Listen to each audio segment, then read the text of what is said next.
sitting there like a stale bottle of water. Very interesting interview, wasn't it, Grubby? Well, he's a very interesting man. Don't you worry about that. But he's a very, very smart man. I did say that I thought he was the best coach in the competition. I stand by that, and believe me, that's a big accolade because these days in the GDFL we have some fantastic coaches, some stalwarts of clubs, blokes like Ronnie Pilgrim who have been around for a long time, and other league people like Peter Riccardi. He might nearly be the second best, I'm not quite sure, but the coaches that we've got in the GDFL at the moment are second to none, and I just, in my own opinion, think that fella there is the best of the pick of the bunch. What I found really interesting, and I agree with you, Grubby, is that he said how he had to adapt to coaching. You asked about him giving sprays. He kind of had to adapt his coaching style because the kids these days, they probably don't respond as well to that type of criticism that, they would have 20 years ago. So I think that's a testament to how good of a coach he is and maybe changing the way that he likes to go about it and, give a spray every now and then to try and be, more calm, and that works a bigger group of players. That's right, and you've got to learn to not believe everything it's said because he can still give a decent old spray. Don't you worry about that. There's one thing in relation to that interleague squad. It's talking about under 25s. Clubs are going to submit a list. Yep. Some clubs probably haven't got a lot of kids that will be fitting into that idea. Yep. I know Lynchy said that there's a break in that weekend for us, but my point is a lot of these kids, knowing what they're like today, they're not football driven. They will be looking to have a break. They'll be wanting to get away. If it's a long weekend, won't they be wanting to get away up the bush with their mates and go camp and all that sort of stuff? Well, let's hope their blokes do and ours don't. Well, they've got a place that day, so they probably won't be going away. That's probably a different set of circumstances. That's probably beneficial for them. But I can imagine, like a group of 20-year-old blokes, if you've got one or two going away and they say, well, hang on, I've got to go and play interleague football. Do I really want to do that, or do I want to go away for the weekend and have a bit of a, let the hair down with the boys and have a good weekend? And I'm just hoping that when clubs are submitting these names of the kids that are going in, they've actually spoken to them and say, look, once you're in there, you either have to play or don't put your name up. Simple as that. So at least they know what they've got. Yeah, I agree with you. I know exactly agree with you, Dale, because, for example, two players that might get in that team, Max Dalla and Jed Hannessy from Thomson, I know they'd be killing for a break. It's a big pre-season and, you don't get too much. You get a break. You might get 1 or 2 weeks off here and there. So you're definitely right. And it's, kids aren't as football-driven these days. So, you might not going to see the best 25 that we could, or the best team. Well, that's what I'm saying. That's why I agree with what you said before. I'd be against it. That's my only thing. Where at least if you had an open thingo, your Joel Bennett's, your ones that really want to play, and there's probably some other blokes around the leagues that would really want to play in it, at least they would then be coming in and doing it. So I just hope, as I said, that the clubs have said, yes, they want to participate and put these kids up, but let's hope that these kids have been spoken to. Now, I'm not saying that if they don't put their name up and they don't turn up, they get suspended, because I think that's wrong again. But especially under 25. Yeah, well, exactly. You can't do that to them. But I'm just saying, they should at least give the clubs an opportunity and give Lynchy the best opportunity to coach a good side, but make sure these kids definitely want to play the game. So, look, we won't go on about that. We'll just hopefully go on. From his point of view, as if he's already said, he's already coaching a side, and then he's going to coach this. It's a lot of work. From his point of view, I would hope that everybody would actually put their best up and they would play, because if they don't, it's not much point in bloody well doing it. That's exactly right. That's exactly what I'm saying. If he's not going to be, there'd be quite a few out of yesterday's game at Inverland Bannockburn, I would think, that would come into the under 25. Oh, so, stacks of them. So I know there's quite a few at Werribee. I think their number wise, they would get some good numbers there. But anyway, let's just hope they're all driven by the same gun, I suppose, and want to get out there and play the game and have a go on a weekend. Exactly, and I'll just a PS to that. If I was a young bloke playing footy back in then, even now, right, I wouldn't care if someone offered me a free trip to Hawaii. If they said we want you to play in the interleague, I'd be bloody playing in the interleague. Don't you worry about that. Yeah, that's where times have changed, bro. That's what I'm trying to get at. Yeah, and most of my mates, they would want to play as well. Yep. Yeah, you get the blokes that want to play interleague football. It's what it does do, though, Trent, is it gives an opportunity for maybe a kid who wouldn't have got a game in that best team in the under 25s, and he could come up and establish himself, really show himself on the big stage, and it's a good opportunity for someone like that, really announce himself. Yeah, but apart from just playing footy, I tell you what we'll do right on interleague weekend or before it. I'll get Daryl Jones in here. You know, I always have a crack at Jonesy, but Jonesy is he's interleague. He's the GDFNL interleague himself. And his main thing is actually not on the field.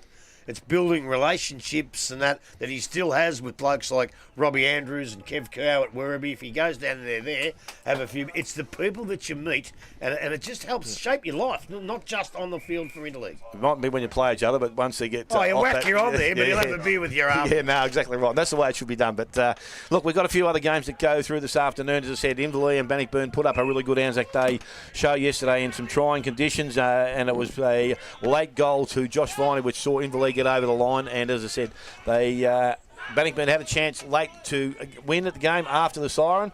But again, it's one of those days where you probably didn't want to have that kick from that position. And unfortunately for the Bannockburn player in Maybourne, Rob Maybourne, he was a little bit offline and couldn't get the job done. But that's all done and dusted now. Today we've got the Werribee side at home to a Bellpost Hill Grub. And obviously Werribee are going along. They're going okay. They haven't won a game yet, have they? No, they haven't. And I reckon they're probably playing the best footy they've played for a while, and they're 0-2. And what you've got to be careful of there is not to get a bit despondent. But I challenge most sides this year to go to Belmont Lions down at the Winter Resort and then go to Eastern Reserve, right, and win both games. Not a lot of sides are going to do it, and Werribee have struck them 2 games first up and got beat by a couple of points in each game. Yeah, so, for only 3 points. Yeah, right. and both sides I've talked to from the two clubs said Werribee played very, very, very, very good footy. So my worry is that you play good footy against good sides. You've got to be a little bit careful when you're playing a side who hasn't been playing that well, that you just don't drop your guard. They'll have to go out there today and play the same footy that they've played for the last 2 weeks, because Bellpost Hill, they're also 0-2 and haven't had such a good start to the season. They've been beaten pretty well in both games, and yes, they've got all the old fellas back, and you know, last week I think Barton played pretty well, and a couple of the others, so they're going all right. They've just got to blend in with their juniors, and I think they will do that. They will come good. Whether it be today, I'm not quite sure. Last week, Merrick, Bannister, Zane Jones, a good player. Godwin, some pretty good players, played pretty well. And at Werribee, Murdoch, under 25. Lynn Cunningham, I don't know. Carlton, under 25. Vesti, one of the recruits, is a good kid. I'm going to go for Werribee. Well, I always do, I suppose. But at Werribee, I'll go for them. Arch, what are you thinking in this game? No, I think Grubby summed it up pretty well, as he always does. Obviously, Werribee 2 close losses, so they're going to be a bit flat with that, but they've been competitive in both of the games. So, I think you got to play. They've got to play today like the last 2 games they played, because if you come out exactly what Grubby said and you don't perform, you don't think you're playing as good as opposition. That's usually when you get done. So, definitely Werribee today, and I think it could be a bit of a long year for Bellpost Hill. Yeah, look, I'm a little bit surprised that Bellpost Hill haven't done a little bit better in both games. I know they got Belmont Lions last week, and there was a 30-odd point margin there. Now, some would say that's not too bad, but the fact is they have reintroduced some of their old stalwarts back into the club, and they had a pretty good blend of young blokes who got some experience while they were away. I just would have thought that they may have gelled together a little bit more quickly, and I know Whitney will be working extremely hard for that this afternoon. Well, I think, again, with you two blokes, I think Werribee at home will prove just a little bit too strong. Saliba, I think, got 4 again last week, so he's one bloke that they need to get someone to have a look at. Now, 25 and under. Yeah, well, that's good. That's a bonus. But as I said, they just need... Well, Jones would be 2, wouldn't he, from Bellpost Hill, you would think? I would think he's a pretty Zach young... Jones? Yeah, be close. Yeah, so as I said, there's some good kids around the competition. Let's say if they all put their hands up and they want to play, and they'll do the right thing there. So I reckon Werribee will win this game. Mind you, in all that sort, when you're saying they haven't gelled yet, I think Bellpost Hill will. There's too many players there that played in that great dynasty, and I think at some point they will.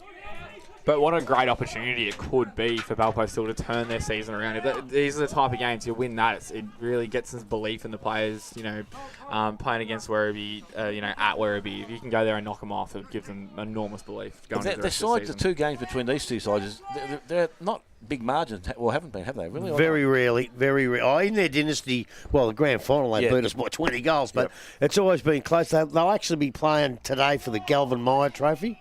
And that was started up many years ago by Graham Lewis and some idiot from Werribee. Yeah, I couldn't know that idiot would be. Happened to be me. But they've introduced a Spirit of Anzac. It's going to be played on the Saturday closest to Anzac Day from now on. The Spirit of Anzac Day player of the match, and it'll be named the Robert Brown Medal. Now, Robert Brown's the number 1 ticket holder and a Vietnam vet. And I did see him yesterday at the launch in his black suit. I thought he was Mick Gatto, but it would be called the Robert Brown Medal. That'll be for the best player on the ground with the Anzac spirit.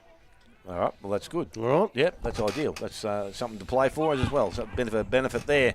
The other game to this afternoon, or a couple of other games this afternoon, the long one out to Anarchy, and they take on the Giants, who had a win last week. Anarchy, obviously only a small margin last week against Thomson, so proves that they are in the hunt to play some good footy. I think Jake Long was back today, and Mawson has now joined them, I think, last week as well. So in the best. Yes, and they've got some good players there. So an opportunity at home to win this game. How do you think they'll go up against Geelong West Giants?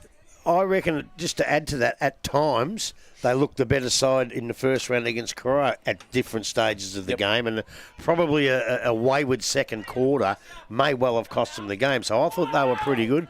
I've spoken to Johnny Mitchell. He was very, very impressed with the way Anarchy went about it, and basically said they could well have beaten Thomson in the end. So even they're another side who are 0-2, but are not playing bad football. You know, and I know it sounds silly, but there's a couple of sides like that, and Anarchy are one of them. The other one is West. West were, I'd say, good when we saw them last week. They weren't extra good or great. They weren't poor or bad. They were just good, solid. And that's the performance they put in to beat Winch. And I didn't think Winch played their best, but I'd say they were solid. Whether that solid is enough to go out to Anarchy and beat Anarchy with their form, and before you all text in and say they're 0-2, their form's all right. And at Anarchy, I just think they're getting big crowds out there too. They've also got amongst getting their people back and whatnot.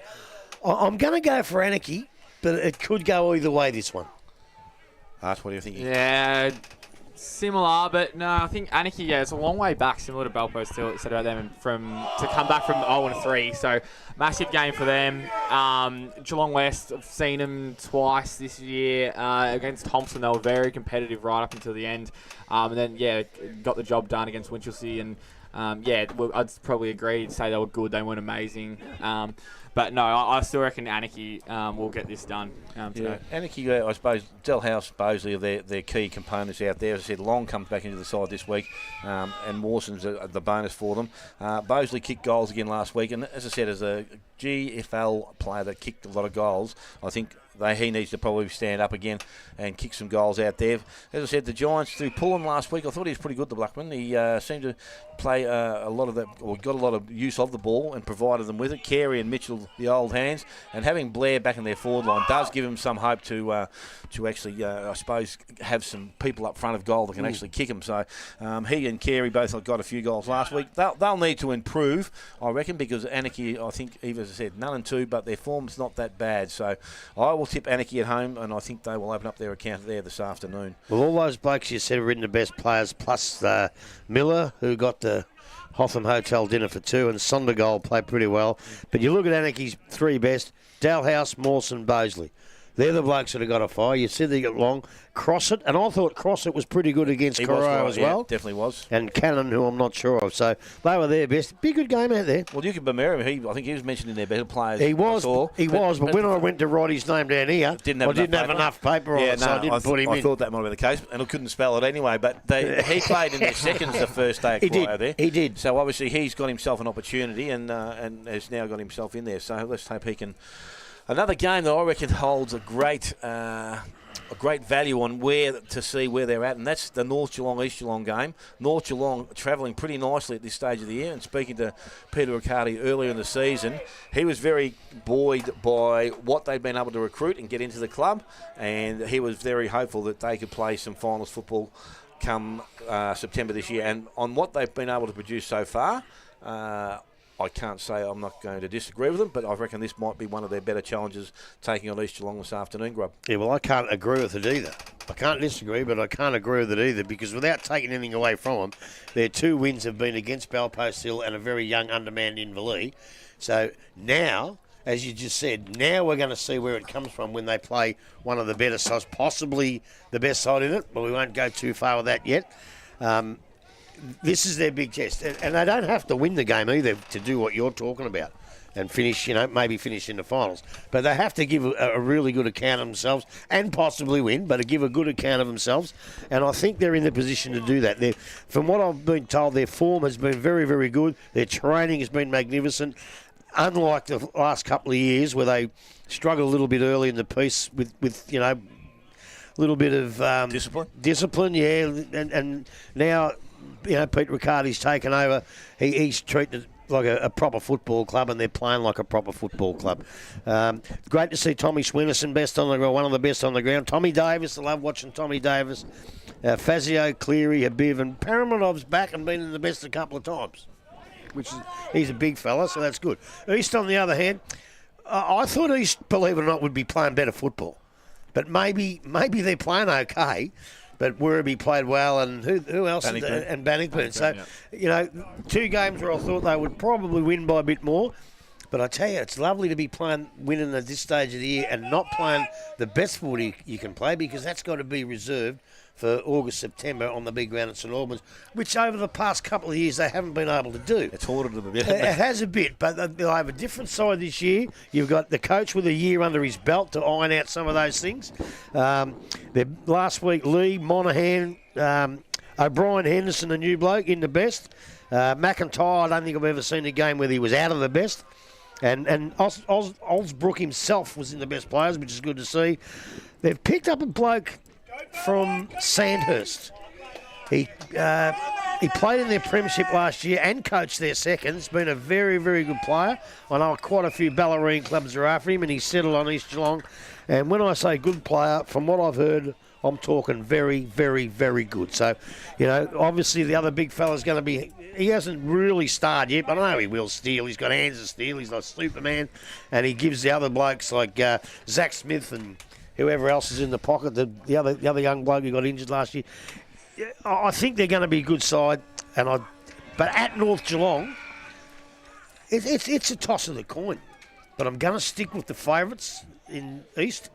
But it might be under a kick here today.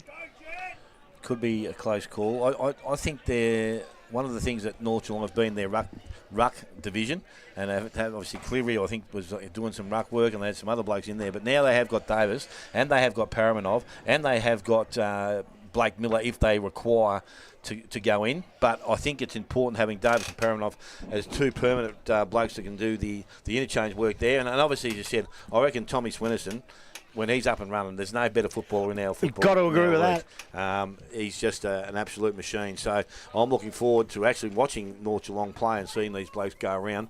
I actually give them a bit of a chance out there. So do I. Don't you worry. I'm going to tip North Geelong. I just think that their form, while they've had won both games, and as I said, their game against Inverleigh, it was all up until the last couple of minutes of the game that they actually sealed it. But I think at home that they can they give East Geelong a real run. You said Steele. Everyone's spoken about him during the course of the pre-season, thinking that he would be the difference out there, and it probably gives Zach Smith a little bit more a cut of a cutout that he hasn't got his mate playing beside him. What's the other bloke? 2-word name, isn't it? Yeah. It'll come to me. I'll same here. Brian Anderson. No. He plays in their forward line. He came from St Albans as well. Beardsall? No. He plays through the back line. He's a forward, and I should know it, but it's eluding me right now. But I reckon I'm going to stay with North Geelong. Arch, what do you reckon? I reckon it's a great matchup, and I reckon if we weren't here watching the grand final rematch, we would have been there, because it's 2-2 both teams. So no, I think East Geelong will get over the line. I think the class of Beardsall, Crombie, Smith, O'Brien, Henderson, Ezard, to name a few, I think they're just going to be a little bit too good, but I think it's a great opportunity for North to see how they stack up against the premier side in the competition. Can I just add to what you just said? And that's probably, I wish I'd have thought of, actually. It's a really, really big point, right? They have struggled in the ruck, right? Now, you've got their third ruckman, who we saw last year, went out and destroyed a bloke who might be playing VFL football in Big AJ. Yep. Blake Miller took him to the cleaners because of his football nous. And if he can go play forward, but now he can go in there and play, say, 10 minutes, 20 minutes, they've gone from being behind the 8 ball to being a long, long way in front of it. Absolutely. Another game that probably would be important to the Winchelsea Blues. As I said, they take on Corio out there. Both sides have shown bits and pieces, but again, just need to be able to get themselves up and going and show a little bit more. We know Winch have got some good players out there, and the reliance, again, as to, I suppose, comes back to Brown and the Parish brothers to get them up and over the line most times, but they've got a good blend in there. They just couldn't find a way to kick goals last week. They'll need to do this week against the Corio defence. March, what are your thoughts on this game? Yeah, no, it's a really interesting one. I think, look, obviously Corio having that great win in round 1, but no, Winchelsea, when we went out and watched them, I thought they versus Geelong West had a lot more star players. They just didn't link up as a team. Likes of Cursup Cole, you got the Parishes. I thought they played well all day, and I thought they've got a better team on paper, but I thought they just didn't link up as good. And I think just going inside forward 50, they're just going to be more composed and not rush it as much. And I think they'll go, they'll go a good chance. And I'm actually going to tip Winchelsea for this game. I know Grub Winch, last week, as I said, was a bit like yesterday when I asked for Kunchka to go forward early. Caleb Brown would have been the bloke that I reckon they should have sent forward. They were winning enough ball through the middle, but they just didn't have a tall in the forward line now. Again, that's why I sit in the box here doing commentating, because I've been sacked as a coach a couple of times. But I just think with that marking option down there, they might have given themselves a chance to win the game of football. I just didn't know whether they actually did that against Geelong West last week. Let me put it the other way. We don't know whether that would have made the difference. You just don't know, right? If he had gone down there, they might not still have done that. But not going down there absolutely cost them. It didn't give them the chance to have anybody there to kick that couple of goals that they needed. And I don't think they played very well. I really don't. I've seen Winch play on many occasions over the years. They play with a bit more flair. I just don't think they're on their game. And I think today they're going to have to be, because, look, some of their good players last week were down. And I don't think, like, even one of my favourites, Thomson, I don't think he was down a little bit. And Bailey Cale and some of these blokes, they were just down a little bit. They've got to get back to where they were just to break even with the competition. But, on the other hand, well, last week Brown was in their best, and the two Parish boys are pretty good too. Corio, 1-1, a good win in the first game. I think they didn't play that well last week, unfortunately, but, obviously with a side with both Bennetts in it, Russell Cowan. I actually spoke to Russell after the first game. I said, you run out of gas, mate. He said, well, at 35, what do you reckon? So, Bayliss, Clyden, Kenyon got in the best, and I thought he was pretty good the day I saw him. This, again, is going to be a real, real hard one. And at the Devils playground, I got no problems in taking Corio. But unfortunately, it's out at Winch. Yep. And I go for Corio, I think, by a point. Yeah, look, I'm a little bit hung on this game. I don't know. Yeah, no, I'm a little bit hung myself in this game. I can see both sides here. As I said, Winch did enough last week against Geelong West to think that they could have had a chance, but again, I just don't know whether they can rely on Indy Parish to be able to kick them, 4 or 5 each week to get a winning score. They're going to need some reliance upon a few more blokes down forward. But again, I would just love Brown just to, if he's going to have a cutout, send him forward, send him deep, put him in the goal square, let him play one out. Because I tell you what, I reckon it'd be like Kieran Fulton coming back to Bannockburn and someone standing beside him and thinking, God, what am I going to do here? Yeah. Or how do I play him? Because he's a bloke that can jump, he can run. We know he's got a great pair of hands. I just reckon he would be an ideal situation. I agree. I reckon this game will go down to the wire. I'm going to say Winch, only because it's at Winch. That's the only reason I'm going to say. I went Winch. Corio. Yeah, well, I'm staying Winch. Arch, what do you I see? already gave it to you. Oh, Yeah, that's right, the mate. other thing is the big teaser there is, and it's easy to sit here and say that might have won him the game or with Caleb Brown. The big teaser was he was actually playing so well where he was. Yep. And I must admit, I'm one of those blokes that if you've got a bloke playing well where he is, you're reluctant to shift him. So to do that is a huge risk. I think the risk should have been taken, but I understand why it wasn't. I can understand. I would even just for 5 or 10 minutes, you're not going to lose anything from it. You're still trying to win the game of footy. I just thought him down there for a really short period of time would have just made that little bit of difference. But obviously today we're out here at the Town and Country Pizza Oval. And we've got the replay of last year's grand final, and the flag is just about to be unfurled here before the start of our game, which is put back to, I think, to about 10 past 1. 10 past 1, 10 past 2, sorry. Why don't you try 10 past 2, you idiot? Look, daylight savings, my clock hasn't changed yet. So here we are, boys. Jackson McLeod back in for his first game of the year. He did speak to him not long ago, and he said he was hoping to get back and play this year. He's not too sure how his foot's going to hold up, but he must have been back training, otherwise Lynchy wouldn't have him in the side. He's hoping to get 13 games out for this year, which will make him a 300-game player for this club. As you said, there's a few other players that have come back this year, and none. You've got some tools coming back with Davis, and obviously the big out for them, obviously, is their ruckman for the day. He will be definitely missed, but as I said, we're looking forward to the contest. How do you see this one going, boys? Well, this is just like all the others, isn't it? I mean, It's good that the competition's like this. It's not good for us trying to dissect the games and pick winners, because you could sit there and pick 6 games and pick 5 losers. But you still know a bit about it. It's just so hard. And here's another game that I really, it's 50-50, I don't know. I mean, in the end, I'll probably end up going home ground advantage. But look, Thomson, again, had a lot of blokes out in the first game and won. They got a few back last week and played Anarchy, who were in full flight and were able to get over the top of them. You know, their form's pretty good. Belmont, they've snuck home against a couple of points against Werribee. Their form's okay too. Oh, gee, I don't know. You know, as you see him run out, Jackson McLeod's he's a real one for me, because I thought he was retired, hasn't trained much, and old Jacko told me, he said, I don't play seconds football. Bit of a Bruce Newell, I think, so he's straight into ones. Just of late, you got a bloke who also retired, has been best on the ground nearly both times in Daniel Freeman, playing the best footy of his career. Troop fired last week, and he's back in business. Couple of new blokes, Higgins as well. The big fella Cam, I think he's very important to the makeup of their side. Davis, he's another good player, and Bark, I don't know much about him, but they whacked him in the best players last week. So as far as I'm concerned, Beasley, the new bloke, good player. Brock Marnie's always going to be a very good player right since he was a kid. Wood, Eddie, Hootsma and McPherson, and I think I'll stick with the home ground just.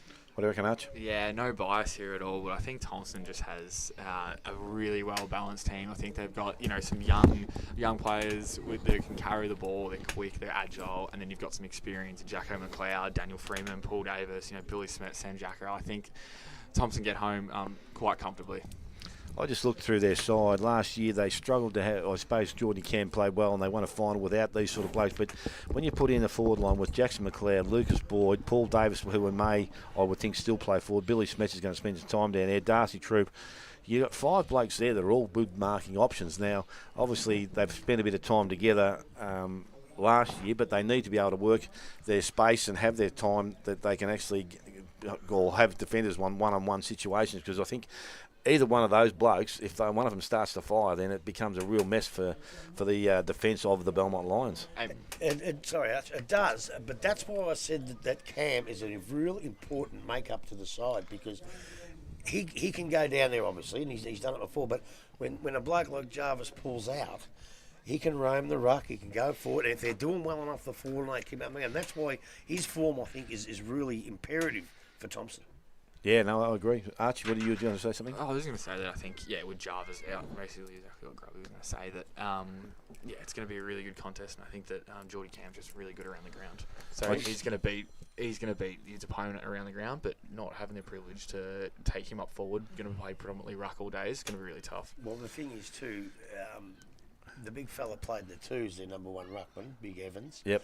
but the other bloke's pretty good around the ground too. In Hootsma, yeah. He's very agile for a big bloke. So well, I just looked out there. Jake Wood, he's a big, tall bloke too. So they've got another option there. Now I'm not too sure where he's been settling him during the course of the year. I would say forward. Yeah, as an option, but he's got a bit of height about him. But again, it's interesting. We talked about Ben Kamarick and how he will perform, and by all reports can play some decent football. They seem to have a good blend again, as Lynchy said, not too many under the age of 25, but they've just got that steadiness about them and the experience that can really, I suppose, set them up here this afternoon. One player that I want you boys to look out for today, and when he's on, he's one of the best players in the comp, and I think he could actually go a lot further than GDFL football, is Jed Hennessy. When he's put on some size, had a massive off-season, he's one of the most skillful players you ever see. He can kick 50 on his left or right. And yeah, I think that if he gets going today, I think he can play on the wing. Last year on the wing, he played in the final series and he absolutely dominated. And I think if he's on the wing today, he will dominate. Well, you say there's a player for us to watch. We've already watched him for a year and a half. We know what he can do. Last year's final, he had that wing by himself, and I don't know whether anyone picked him up. He was a bit like Stephen Selijan. No one ever plays on him either for some reason. I don't know why that ever is, but he seems to be able to find himself a fair bit of time and space out at centre half back. And well, we talk about it during finals, and we don't normally bring it up in round 3 of GDFL, but do they have a plan for Selijan in this early stage? You would think they would. I don't know what it was, because everybody seemed to have it during the finals and none of them seemed to work. You'd want to have someone to be accountable to him. That's the big point that I'm sort of getting through here. So it's going to be very interesting to see what does unfold here this afternoon. As I said, we got a bit of a late start here. Obviously, the Anzac service and the unfurling of the flag. We might take a short break and come back shortly. Because I feel guilty talking while they're playing. Yeah, that's right. So we'll take a break. We'll go back to the studio. You're listening to 94.7 The Pulse, your home of local football.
Back, as we said, game not too far away from starting here this afternoon. Sammy Jacker has made his way to the middle of the ground. Also, Jack Evans awaits him to turn up for the tossing of the coin. But again, just going back to yesterday's game, and I did fail to mention the boys in the...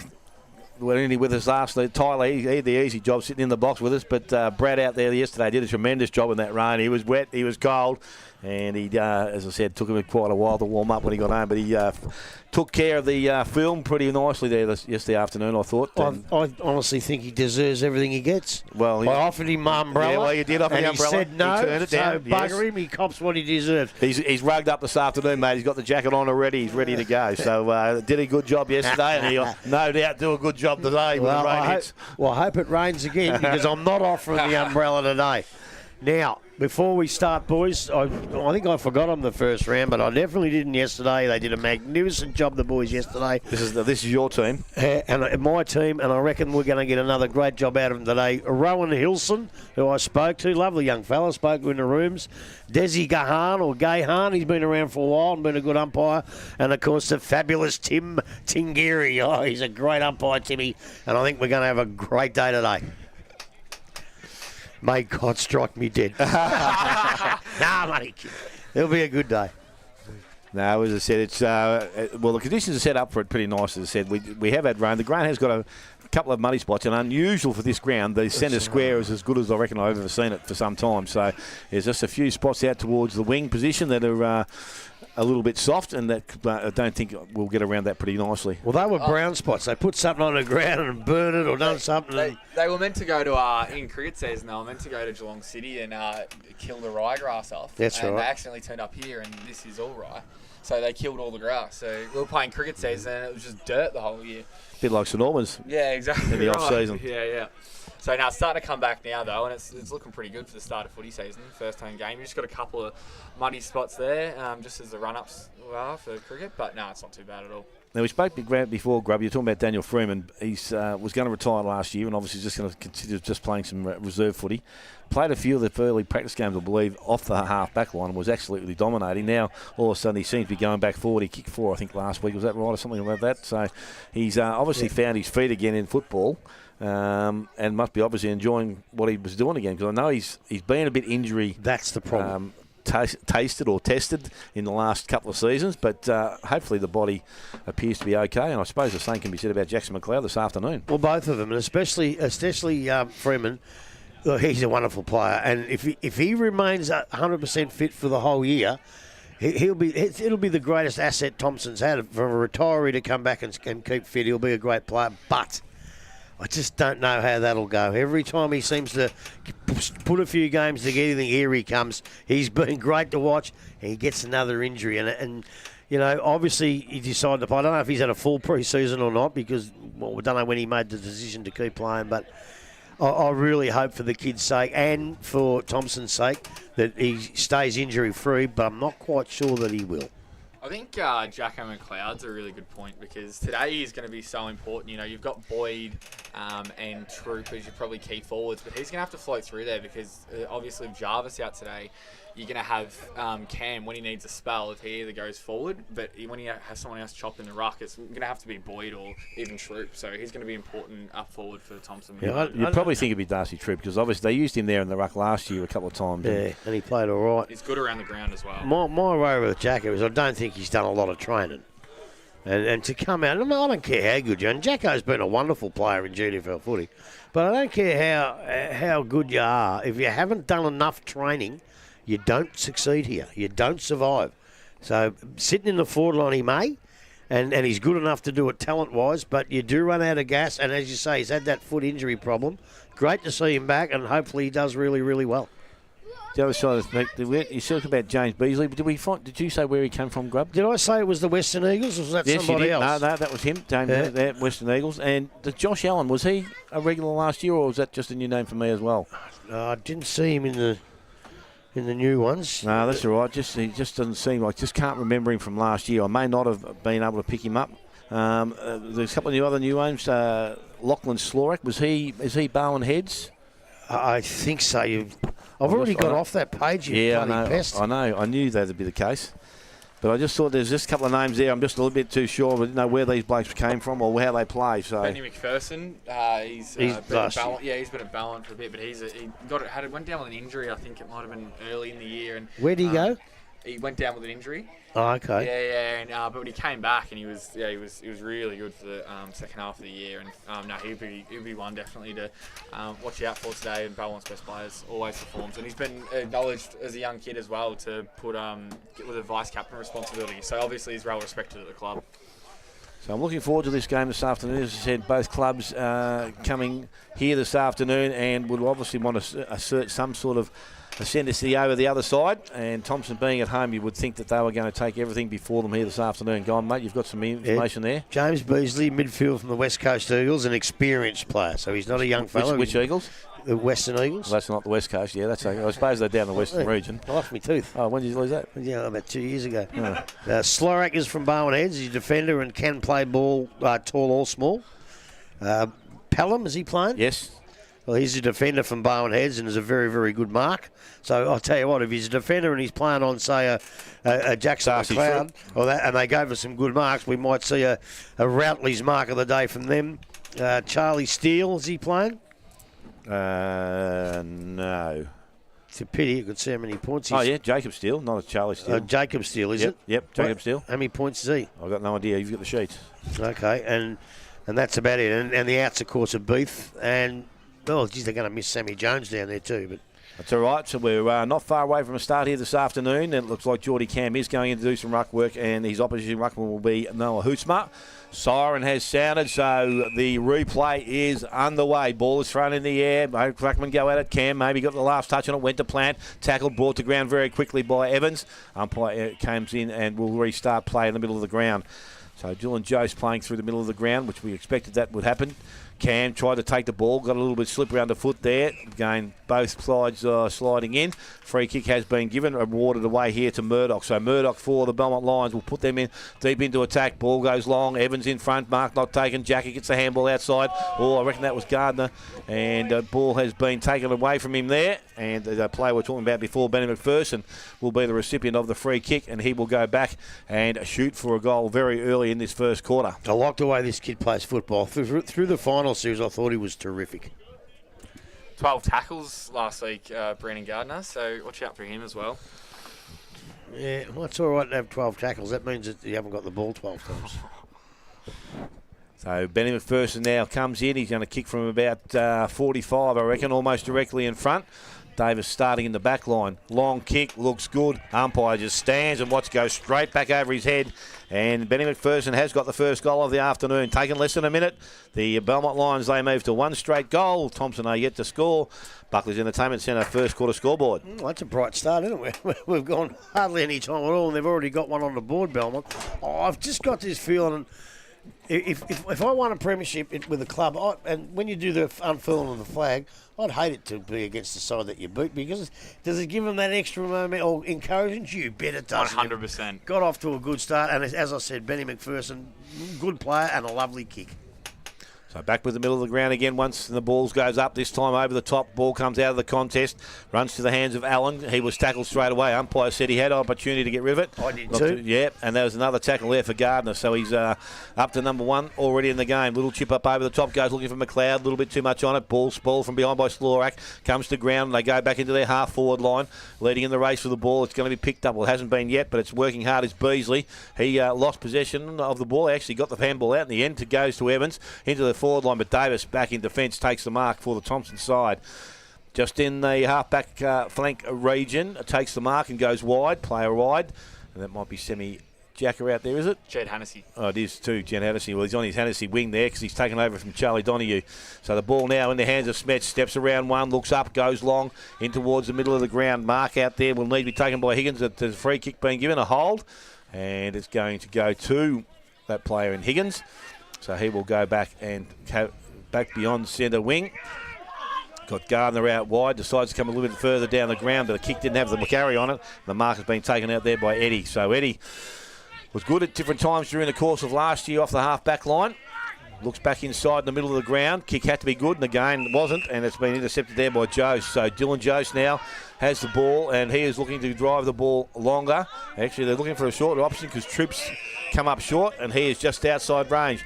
Player looking for the ball long. He goes in that Evans, the Boyd direction, and as we know from last year, he has got a good pair of hands, and he will go back and shoot for Thomson's first goal, which will answer very, very quickly.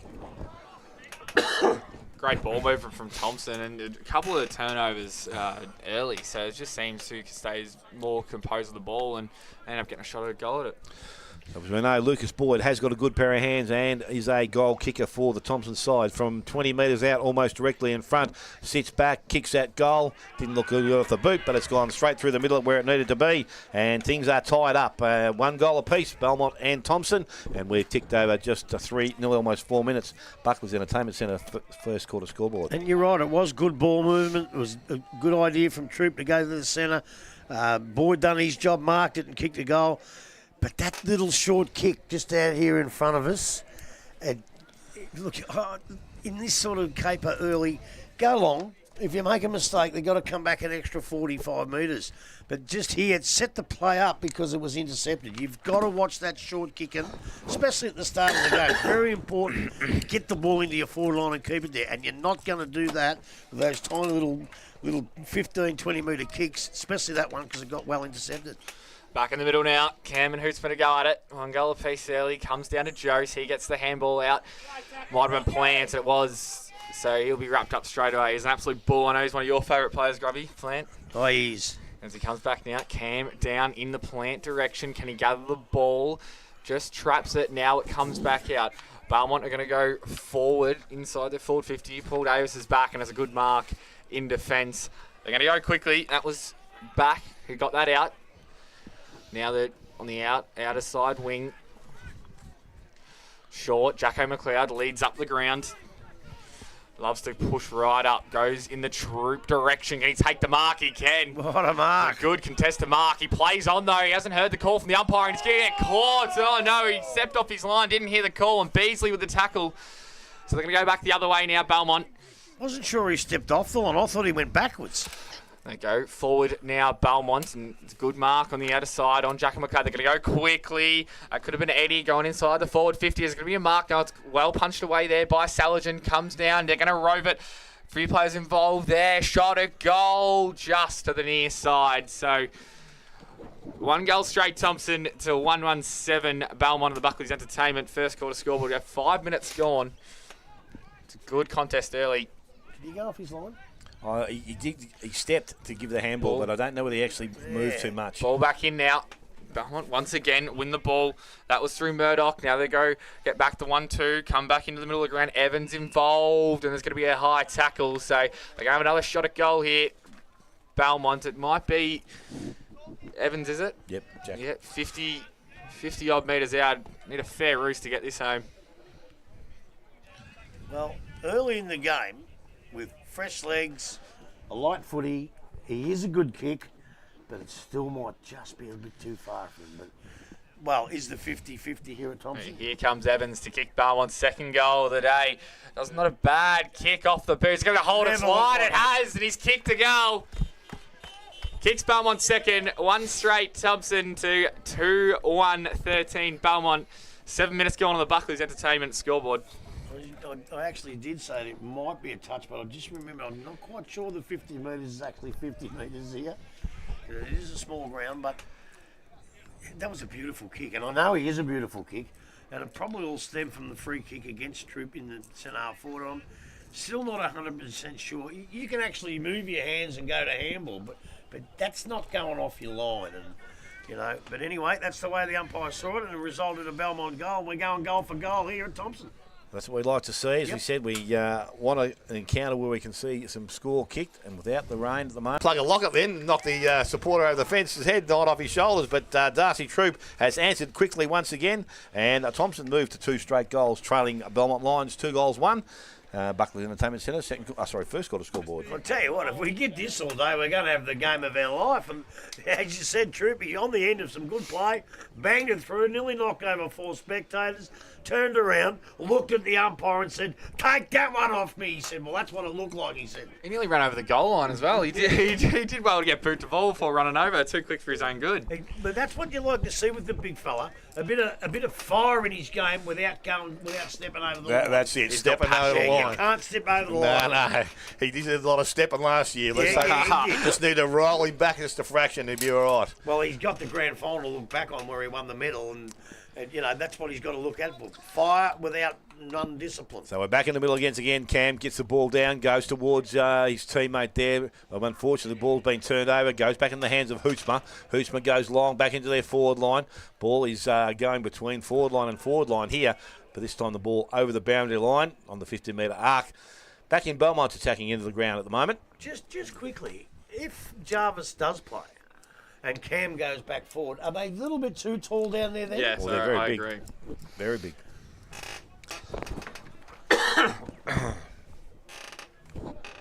So just waiting now, the umpire about to restart play, ball thrown back in. I think that might have to be replayed, it will. Umpire's coming back. I'll get the young fella just to step in a couple of metres. Gee, they did a good job, those boundary umpires yesterday in the wet, didn't they? Yep.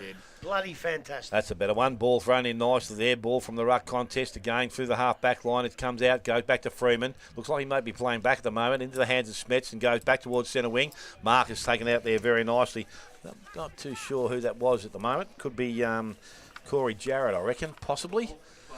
Yep, Jarrett it is. So Jarrett now from the centre wing on the far side of the ground. Troopy nearly stepped over then the line, and ball went back into their forward line. Good spoil and defence there by Davis. Goes back towards the boundary line. They've kept it in the field of play, but the boundary umpire's right on the spot and says no, he hasn't. And it has gone out of bounds and will be thrown back in 30 metres around from the goal line. I started to do a few stats to help me at the end of the day. But you blokes haven't don't know the Belmont players are poor buggers. Yeah, I know. That's it would be hard. On the other Ball side. picked up and kicked from there. I think maybe Thomson has kicked that goal.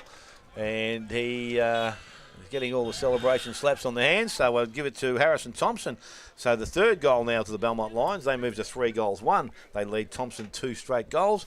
Buckley Entertainment Centre, first quarter scoreboard. Well, unlike the Thomson defence, they were a bit lethargic when the ball hit the ground there, didn't he? And the boys swooped on it, and in the end, it wasn't a hard goal to kick. Great standard of footy early. Free flowing. Oh, this is the best game I've seen so far. And I know the first one we did see was a ripper of a game, but gee, and it is a little bit muddy and wet as you say, but the skills here at the moment are terrific. Watch for number 60, Alexander Sev, has just come on, playing in the midfield as well. As we're back in the middle, Hootsma and Cam. Hootsma wins that tap, comes down. Might have got one high, but the umpire says give it to me, so we'll have another stoppage. Virtually in the same spot, we just had a ball up. Is Kamaric out there? Well, I haven't heard you call him. Not that that means he's not out there. Cam down. Hootsma's going to win it. Nearly had a fresh airy. Gets it out wide to Jed Hannessy. He's got his own wing out there usually. Cam was involved. Here goes Jed again. Gets it back out to Antisev. Antisev had his kick smothered. Now Belmont are going to go the other way through McPherson. Over the top and punching the ball was McNamara, and it's going to go out of bounds. So he'll have a ball in. True centre wing on the far side of the ground. 2 goals straight. Thomson 3-1-19. Belmont early in this game. Free flowing footy. As Cam gets his front spot, tries to get it down to Hannessy, couldn't quite gather the ball. As Smets gets the ball wide, they're going to switch here. They 1-2 with Jacko. I know it came back to Davis. Should have went back to Smets. Smothered. Now Planner gets a good handball out to Saligan. Saligan goes down that line. Couple of Belmont players, although they do end up winning the ball through Hootsma. He goes back in. Saligan there again. Oh, it was a good mark taken out in front. Oh, no, it's going to be 50 metres. No, he didn't pay the mark. He's paid touched off the boot, no mark, and now he's paid a free. So Belmont going to go inside forward 50, looking for their third goal, and it's just going down straight down the throat of Daniel Freeman. He's got quite a few options on the outer side if he wants to switch. They're going short into the pocket. Tough to get out of here at Thomson. You're deep in those pockets. He has Plant on if he wants him. He's got Knott down the line as well, and Kersley coming over the top, and great mark taken by Paddy Knott. So he wants to go quickly inboard, goes to Smets. Not a bad player to have the footy in hand. He's got Cam if he wants him. He's going to go back again to Freeman. So they're just taking their time here, playing possession football. Thomson waiting for the right option to arise, and when to pull the trigger into the middle. Here's Saligan short again to Jed Hennessy. He's had a great start at this game. Hennessy, 5 or 6 disposals already. 5. So he goes down that line, looking for Troop. Off hands, Troop and Cam were there. They spoiled each other. Hootsma tapped the ball on forward. Wilson. Now McPherson, good tap over the top. Now here go Belmont, inside 50, shot at goal. It's right at the tip of the goal line. What can Freeman do? He's pushed in the back. I feel like Daniel Freeman's a bit hard done by not giving the free kick there, although Thomson going to go quick. Down the middle. Good mark by Smets overhand. How good a mark's that? Slorich came over the top with a fist, and it wasn't good enough to spoil the ball. A bit proppy getting up, although looks to be all right, Smets. Hope he's all right. One of the better players in our competition. We love watching him play every week. And goes down, Hootsma. It's going to be a holding free kick. It's going to go the way of Geordie Cam. So, and where's the advantage? Given Hennessy was ready to run away with it there. Yeah, I think he probably could have played advantage there. Cam inside the forward 50 for Thomson. It's not a great kick, although it was a good contest down the outer side by Jackie McLeod to even it out, and the ball's going to run out of bounds. So 2 goals straight, Thomson to 3-2. 20 Belmont early on in this first quarter, brought to you by Buckley's Entertainment. Ball down on the half-forward line, just waiting for umpire to restart play. Central umpire seems to be directing a few players here, telling where it's going to go. Well, that's in his DNA, I can promise you. Well, there, now the ball is thrown in. It goes back, Cam goes back towards the boundary line. I'm not too sure which way or who player was looking for there. May have been going outside the Joes, but he wasn't around the contest, so the ball's gone back over the boundary line. Umpire to restart play with a throw-in. Slovak just coming back to Jackson McLeod. So ball, no ruckman go at it. Tuchmar got the ball. Little boot didn't go too far. Now kick off the ground and out of bounds to the full. Free kick going to Billy Smets. Far side, just outside there, forward 50. So Smets now has Jose. He looks in that direction. He's going to go a little bit longer.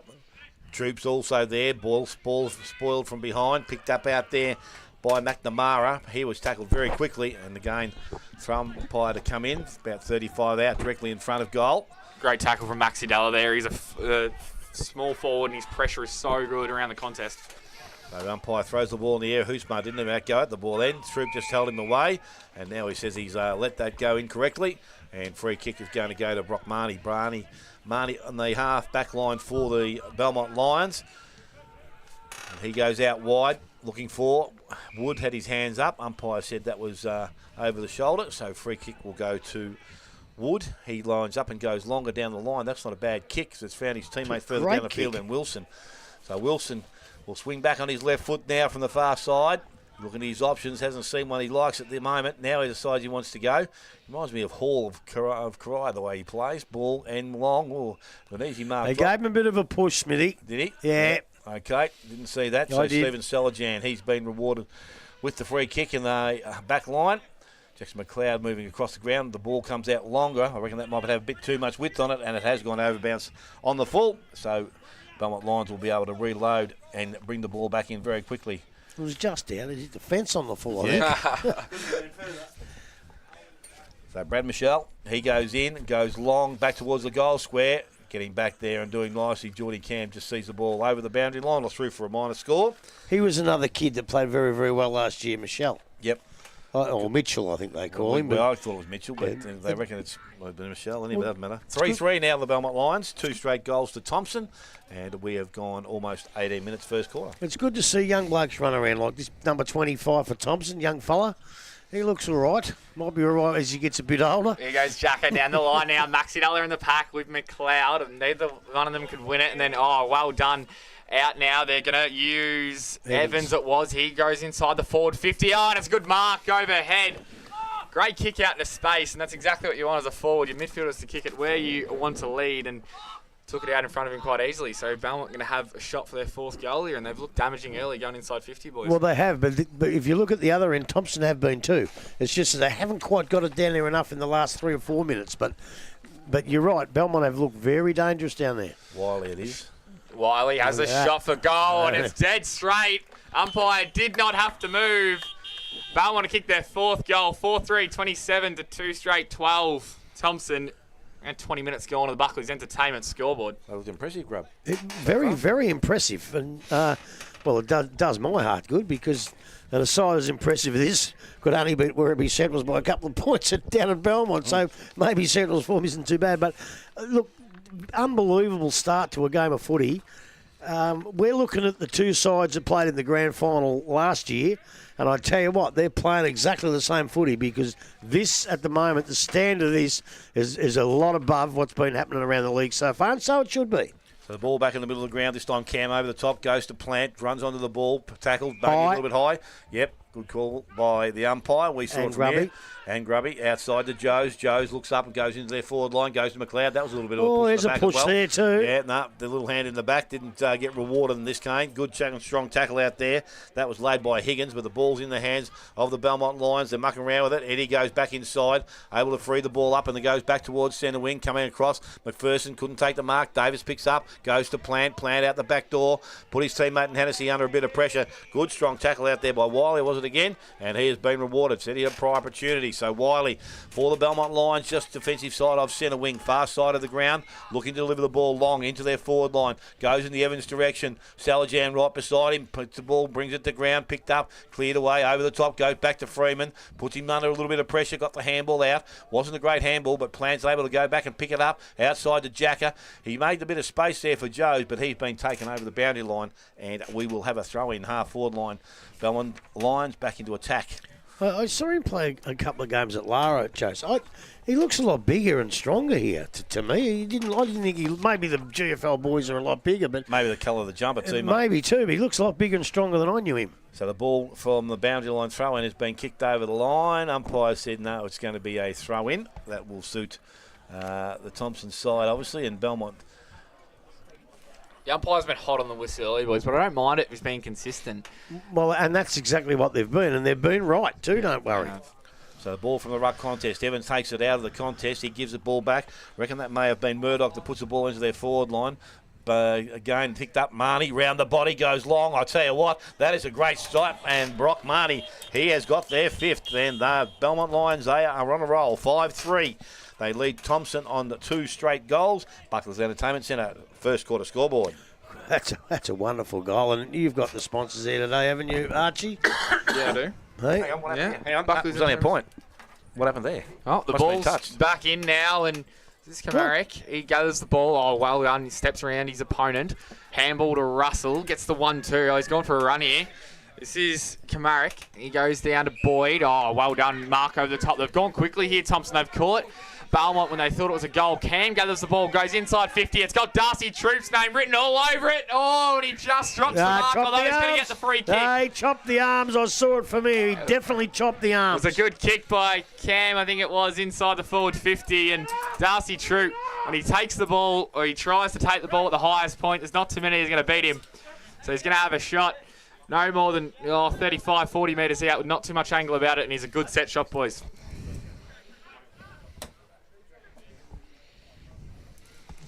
Troop now, and Thomson wouldn't mind a steadier here to kick their 3rd goal.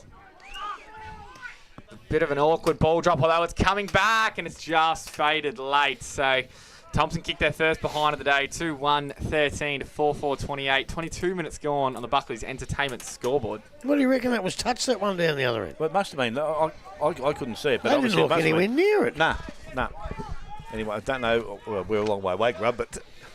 So just retrieve the ball back now, and it's going to be Eddie to return. Mark gives him space, lets him run out, and goes in front of us here. Jacker's up, and so is Cam. Cam couldn't get it quite on the second. Jared was involved. Now it comes out. It's going to Cam. Cam's got the free kick on the ball. Want to hurry up there. I don't want to give away a 50-metre penalty as Cam's going to send it long inside 50. Where's Darcy Troop? Boyd's there. Jacko's there. Jacko McLeod. Oh, comes off great. Hands out now. Kamarick gathers the ball, has to beat a couple, then gets tackled. It's a great tackle coming back the other way by Kamarick, and we're going to have a stoppage 25 metres out from Thompson's goal. 23 minutes gone in the first quarter of the Buckley's Entertainment scoreboard. So ball now front in the forward pocket area. Boyd doing the ruck work. Just provided a bit of space, picked up, cleared away out there by Slorek. Goes back towards centre half back. Van Buren didn't take the mark. Cam took it out of his hands. Interception now, and Belmont lines through the middle of the ground they go, but the numbers are back with the Thomson side. Salajan will be the first to arrive. Has time to steady and goes directly across the ground. Gardner has been hit up, and now Gardner wants to run and carry the ball. Delivers the ball back towards centre wing, goes into the hands of Joe. Vermeulen deals the body nicely, picked the ball up, took the bump, got the handball outside now, and they run the ball through the middle of the ground. Couple of handballs into the hands of Sheriff, and Sheriff goes long down into their forward line, kick indirected. Oh, Freeman was paid the mark. Don't know whether he held that or controlled all that much. No, it was an umpire's mistake. What about the bump in front of us down here? So Freeman now goes wide, and the mark will be taken out there this time, and it will be Russell. So Charles Russell on the centre wing, closest to the clubroom side, has got some options down the ground, but not a lot of movement. They're standing and pointing. So he goes in the Darcy Troop direction as players from behind over the top. Ward had a couple of goes at it, and again, umpire paid that. Not too sure whether the control was right there completely, but he's going to be rewarded. So Jake Wood is in between centre wing and half-back line. He goes down towards true centre wing. Out the back, Davis from behind was never going to miss that mark, and he will go back and just turn things around for the Thomson side. So Davis looking at his options further down the ground. And again, there's not a lot of movement. They just want to kick to a direction, and this time it's Boyd. Used his body pretty nicely, couldn't complete the mark. Picked up by Troop, needs to get rid of it. He could be in trouble here. Umpire agrees, and he has been pinged. Free kick will go to the Thomson side, and Thompson it will be. So Thompson of Belmont. That doesn't sound right, does it today? Thompson of Belmont will transfer play. You'll mix that up sooner or later. Yeah, no, they will. Ball goes backwards, and he steadies things down in their back half. I think this might be Pelham, comes sideways into the hands now of Steele. So Steele, they haven't advanced. They've actually gone backwards in 3 disposals. And he will now look at transferring the play across the ground. He's weighing up his option. He goes into Slorak. Oh, went through his hands. Now they're under a bit of pressure. It's been held up. Can they rip it out? Umpiring quickly will say no. Let's have a ball up right at the true centre half forward position. So lucky. You cannot afford to drop easy marks there. Not out there. No way. So again, the ball is thrown in the air. Hootsmar gets the ball down. Evans, quick boot. It's working okay for him at this stage. Ball comes across the ground. They need to get someone out in space. Michelle's got the ball. Spins one way. Now he's going to go backwards again. Kick had to be good and will be, and finds Eddie. So Eddie now from the half-back line wants to go. He's been called a play on. Good smother off the boot, and that was by Higgins. Ball goes over the boundary line, so we'll have a throw-in. Not too far from where we sit. Good shepherd, mate. Tell you what, the Belmont running really gave away a free kick there. Well, Lucky no. he didn't give away a free kick. No, he's on the ground doing a job, but the ball comes straight at him. But I've seen him do it on purpose, but that one wasn't. So ball thrown back in, Cam front position, feet taken from under him. Handball comes out the back there from Murdoch, got the handball away, went forward. Mark has been taken from Thomson. We can't see who it is right there. Maxi Della. Is it Max, is it? So Della just inside the field of play. Della now will look at these options again. Geordie Cam looks like he's going to be the target, but Wood places himself in front. Ball gets out the back and is knocked over the boundary line, and we will have a throw-in about 45 metres out from goal. After a quick look at the video, that last shot for goal from Belmont was actually touched off the boot. Okay. So the umpires run down and claimed that one. And thanks to Tyler as well. The ball's back in now. Cam tries to go over the back. It was well won now from Belmont. They go forward on that occasion through Thomson. There's a good mark taken in front. That was Jack Evans. Evans down the line. Looking and trying to find McNamara. Gets over his head. It was a good fist coming from Salajan, as always, a good defender. And Benny McNamara couldn't trap the ball. And it's going to be a ball in 50 metres out from Belmont's goal. 27 minutes gone, so you wouldn't expect too much longer to go. And they'd like another goal end of this quarter here to just assert their domination in this first quarter. Although Thomson have wrestled it back. It comes down now. Joe's involved. Might have got a high tackle. Umpire says play on. We're going to have another ball up. So I tell you what, it just goes to prove that you don't have to climb over the pack and take a specky to be a contender for the Routley's mark of the day. That was picked up off the grass. It was a great mark for a big fella. Here we go now. So back in the, it was well run by Utsuma. Gets it down, off by Beasley. Goes to the tip of the goal scorer though. Used his body. Was it legally or illegally? The umpire says illegally. So it's going to be Evans to have the shot from no more than 15 metres out. I think it was Paul Davis who gave away the free kick. He's not happy either. And that was one of those ones, Grub. Did he use the body, but was it just a little bit too early, or did he illegally infringe in the marking contest? Well, I'm going to go with the umpire because I'm a little bit too far away to see exactly what happened. Evans to kick their 5th goal. He makes no mistake. Straight over the goal umpire's hat. So that's 5-4-34 to 2-1-13. Thomson. 28 minutes gone on the Buckley's Entertainment scoreboard. Come on out. You know what? I will say something, even though I didn't quite see it. A bloke like Ben Evans, where the way he plays football is that he gets his body in the best position, best spot, and because he's so big and strong, he's very hard to move. And a lot of the times, to move him off that ball, you actually have to do it illegally. So whether that happened then, I'm not quite sure, but he does that very well, Smithy, doesn't he? Very hard to move. He's a big man. He's very quick over the first 5, like myself. But after that, I'm stuffed. So the ball is back in the middle. First. 5 inches. Yeah, no, don't even try to run these days. It's not even worthwhile. We're mentioning Darcy Troopin doing some ruck work now. Ball comes from that run contest, goes out wide. Now there's infringement there. Troopy was just about to barrel the ball forward, but the umpire's paid a free kick, and it will go to Murdoch. Murdoch now, he wants to move the ball quickly because they are playing some good football outside to Michelle. Ball gets over the top. Evans once again, he's there. Well, they don't know whether he meant to do that, but it's worked out okay because it ends up in the hands of Steele.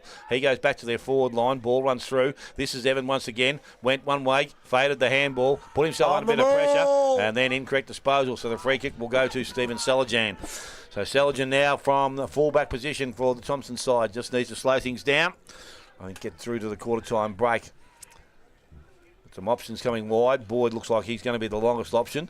Jose is also there in front. Marcus not taken out there by Slorak. Leaned away. Pan the ball forward by Jacker. And only travels a certain distance. And that was into the hands of Pelham. But he's got support out the back door there by Sheriff, who loads up and goes back to their forward line. Coming across Davis once again. That's a good mark. That can't be a mark, can it? Well, he said the second grab had to be taken over the boundary. Juggled over, I reckon, for sure.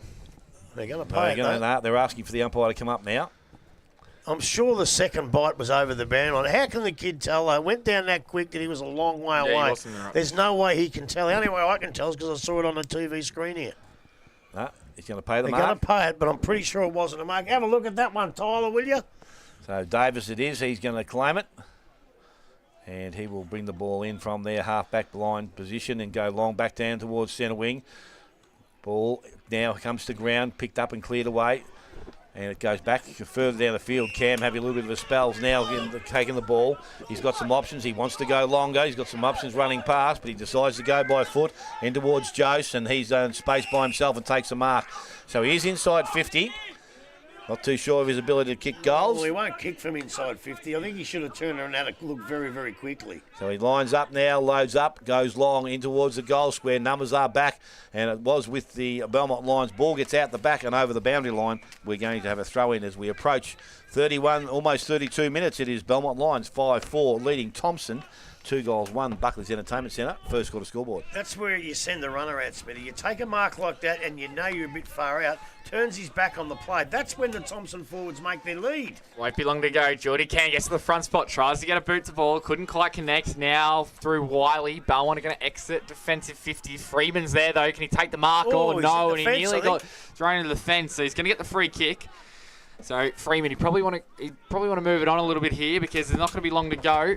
It's just going to go back to Saligan. Saligan has Gardner on. He doesn't. He goes back down the line where you see the ball and kicks the ball out of bounds on the floor. It's the second time Saligan's done that today. It's uncharacteristic for him, to say the least. As approached the 33-minute mark now. We've had a few goals kicked, though, so it's going to be a long quarter. Recipient of the free kick is going to be Vermeulen. I think he's just going to be long down that line. They'd be happy with this total so far, this lead going into quarter time, as the ball does get punched over the top by Saligan. 2-1-13 to 5-4-34.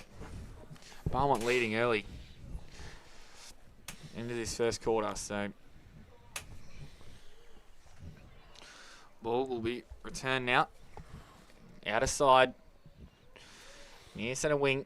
Comes back. Troop in the ruck still. Tries to get it down to Anderson, I think it was now. It comes around to Jacka. Jacka with a bit of a loopy handball and then followed up. So I love that from Jacka. He didn't have his best effort with the handball. It was a bit of a hospital ball, but went and made sure the ball didn't get turned back the other way. So great work from Sammy Jacka there as comes back in. Troop wins this. Throws it on the boot as he does in the ruck quite often. Gets it down, pushed over the ball on that occasion for Thomson. It was Higgins, and there's going to be no free kick. So true centre wing on the outer side. 33 minutes gone in this Buckley's Entertainment first quarter. The ball thrown back in the air. Ruckman both go out. It comes out, and there's a free kick on infringement. It's going to go to Hootsmar. Not too sure what he indicated there, but maybe interference in the ruck. It had to be because that's all it can be. Hootsmar now goes long into their forward line. Evans up. Oh, he nearly held on to that. Picked up, and McPherson round the body, but Davis is back. And this time he's done the same thing. Grabbed ball. Yeah, but this time he kept it inside. No, he didn't. No, he didn't. The umpire's indicated it behind now. Behind. Well, I'll be buggered. Yeah. Because we've had a look at the video, and the one on the boundary line, he did mark the second one just over the line, we think. So the ball's now been brought back in. I'm sure they indicated it behind. Jack has brought the ball in. It goes out wide towards the centre wing, and the mark is not taken out there this time by Kamaric, and it's gone over the boundary line. I think Cogsy's is still in the box. Ball now picked up. Shut up, would you? Kicked up long. Well, it must be, because who else runs 34 minutes into a quarter? Ball was kicked out, and it goes back towards centre wing. It's there on the hands of Brock Marnie. Marnie gets the handball away, goes outside, and it's going to be a free kick. The advantage has been paid, picked up there and cleared away. And again, they go forward, the Belmont Lions, and mark has been taken about 35 metres out from goal and directly in front. So a great opportunity late in this first quarter to kick another goal. And later, right? Long quarter. Poor old Jack. I was waiting to come on at the 35-minute mark. Jesse Stapleton it is that's going to have the resulting kick. Hasn't been that much action, has there? I'll tell you what, had 7 goals kicked. The old Atlas hours in penalty and difficulty this afternoon. So Stapleton comes in 35 metres out late in the quarter, kicks that goal. Umpire does move across, but not anywhere near far enough, and they have their 6th goal of the quarter. They move to 6-5. They lead Thomson on 2 goals, 1. Buckley's Entertainment Centre. We have gone 34 minutes in this first quarter. Oh, I reckon we've gone longer than that. I reckon it's up to 35 mark, isn't it? It's 35 and a half minutes in. I honestly don't know where that comes from. And the thing is, a goal at the 35-minute mark is a goal that Thomson would think would not have been kicked, and it puts them an extra goal in front, makes them nearly 5 goals up at quarter time. I don't know where this 35 comes. Matter of fact, last year they had one, didn't they? And it got Bannockburn into the finals. I think one game well, even yesterday went 32. Cam and Hootsma back in the middle now. Cam wins that tap down to Plant. Plant tries to go over the top of Smets, although it gets intercepted by Evans. Evans back the other way. Gets to Higgins. Higgins handball out, although it was well done by Marnie, who gets it over the top. Freeman waiting and receiving the ball on half-back. So he just wants to slow it down a little bit. Although he does take a little bit of a risky kick and goes to Smets in the middle. Good man to have the Sharon in hand. He's going to go wide. Was it 15? Umpire says it was. They've gone to Plant. Plant goes to Smets. Smets to Kamaric. Kamaric inside that forward 50, looking for Boyd or Troop. Troop gathers the ball now on his left boot. No, it's going to trickle out of bounds, I think. So 37 minutes gone nearly in this first quarter. 2-1-13 to 6-5-41. Thomson would love a late goal to try and reduce this margin if Belmont have started red hot. Oh, I can't see where the time ones come from. Oh, I really can't. And there has been 8 goals kicked, so... Yeah, that's not that many minutes. Jeez. As it comes through, Boyd was in the ruck that time, trying to get the ball down to Jacko McLeod. Now Jacko going to gather the ball. That was a good hit by Wiley, coming back the other way. And then McNamara goes down, looking for and trying to find Van Meulen, although Jacko sees the ball out of bounds on the outer side. So 37 minutes gone now in this first quarter. We're going to have a ball in. Is there someone sitting in the box? Hey? Is there someone sitting in the box? No, they forgot. They forgot the timekeepers by the looks of it. Well, the ball in now. Outside wing, 70 metres out from Thompson's goal. It comes down to Kamaric. He's been busy in this first quarter. It gets wrapped up by Wiley and McNamara. Is there only one coach playing for Belmont? Yep. Yeah. As Jody I don't Cam think he's played back since in that. the ruck. Down, Hoot Smart. Threw the ball on the boot, but didn't go anywhere. Now Cam wins the ball and puts it inside the forward 50. Troop will fly it this, you reckon. He goes up, couldn't quite. Belmont had Crummers waiting down. They're going to go into the middle of the ground. They do. So they can go quickly if they want. They got McNamara on. Tell you what. Sorry, that was McPherson. McPherson gathers the ball and inside 50 is a great kick and hits James Beasley on the lead. At the 38-minute mark, what's going on here? Quick turnover and McPherson looked up and he put it on a dime for James Beasley. He's going to have a shot to kick Belmont's 7th goal with 38.5 minutes gone. Nah. You go to the old scoreboard and you have the old red time. See, it's been a long red time. A long red time. 2-1-13 Thomson. Turned blue. 6-5-41. Belmont, James Beasley to kick their 7th goal of the quarter. It's a bit wayward in his. He has missed it. So an opportunity going begging and couldn't quite finish off the good work from Benny McPherson there. So 2-1-13 to 6-6-42 on the Buckley's Entertainment scoreboard. We've had 39 minutes gone in this first quarter. 12 scoring shots, Belmont Lions. They've been very, very good. Created opportunities, and they may get some more the way this is going. So, well, if they kick a bit straighter than that, the game's nearly over a quarter time. Could have been, absolutely. Ball goes back in, a long kick out coming up. That was only a good mark out there by pulling. Ball gets out the back now, and it's going to be trying to run free. Jacko McLeod couldn't pick it up, picked up out there by Wilson. Left boot goes back to their half forward line. Again, coming back into it now is Beasley. Looks up, goes forward. Evans comes out. Big, strong attack on the ball there. McPherson, he might have gone down on a bit of a bang there because he's still getting up off the ground. The mark has been taken out wide by Della. So Maxi Della now on just the defensive side of centre wing. Troop comes back at him. Good work there, and we'll take the mark. So Troop now on centre wing, true centre wing. So they're still 2 kicks away from it, but need to get the ball moving if they want to have a late opportunity in the quarter. So that's where he's going to go. He's going to go long and then towards the efforts of Jacko McLeod in front. Mark not taken, comes to ground. Again, they try and work the ball forward. Goes outside to Kerslake. He's tackled, brought to ground and held up. Umpire said no prior opportunity there. Let's have a ball up. So that's not a bad thing. We tick over 40 minutes in this first quarter. This can't happen. There's something wrong here. Either the siren, I reckon the siren stops. Cam so goes down. The ball ticks up. Go, mate, you're right. Take it away, Arch. Comes on. Cam now gathers ball. Oh, nice little pirouette there. Handballs, though. Straight to Belmont. Troops down that line, although Gardner gathers the ball. He didn't really look, just threw it on the boot. It wasn't a great kick. Wiley's going to gather. He does, and he's happy to see the ball out of bounds. So good tackle for Smets there. And as he approached the 41-minute mark. What's going on? Oh, haven't they got the old cowbell? So come back now. Ball in. Cam over the top. It might have been high, and the umpire says it wasn't. no. No So way. That was a great tackle. tackle. And very good umpiring because Planty threw the head back, but didn't. Only one he fielded was you, Arch. The umpiring's been very good in this first quarter, we must say. So Smets trying to trap the ball, comes to Kerslake. Plant involved again there with Evans. Gets out now. Oh, it comes through. It was nearly Camrick, and Higgins was there as well. And they're going to have a stoppage 40 metres out from Thompson's goal with 42 minutes gone in this first quarter. No, come on.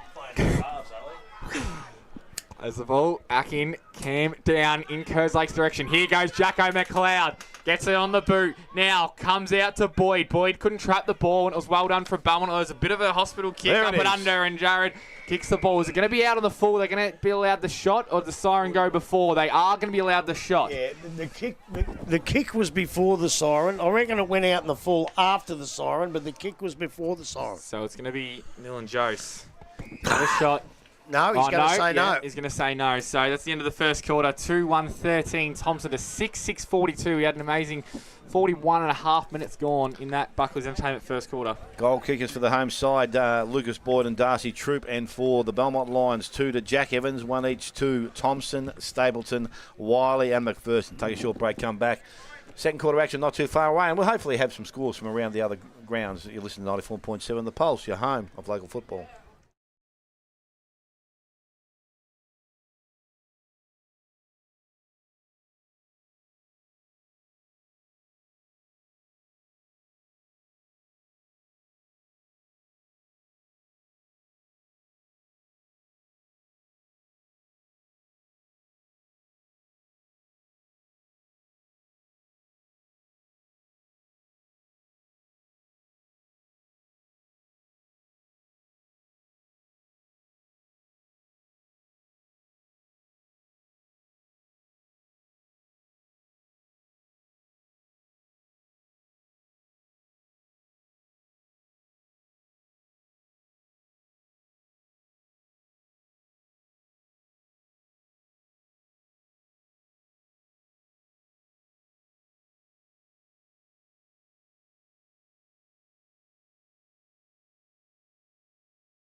41-minute first quarter. Let's hope the rest of them don't go that long.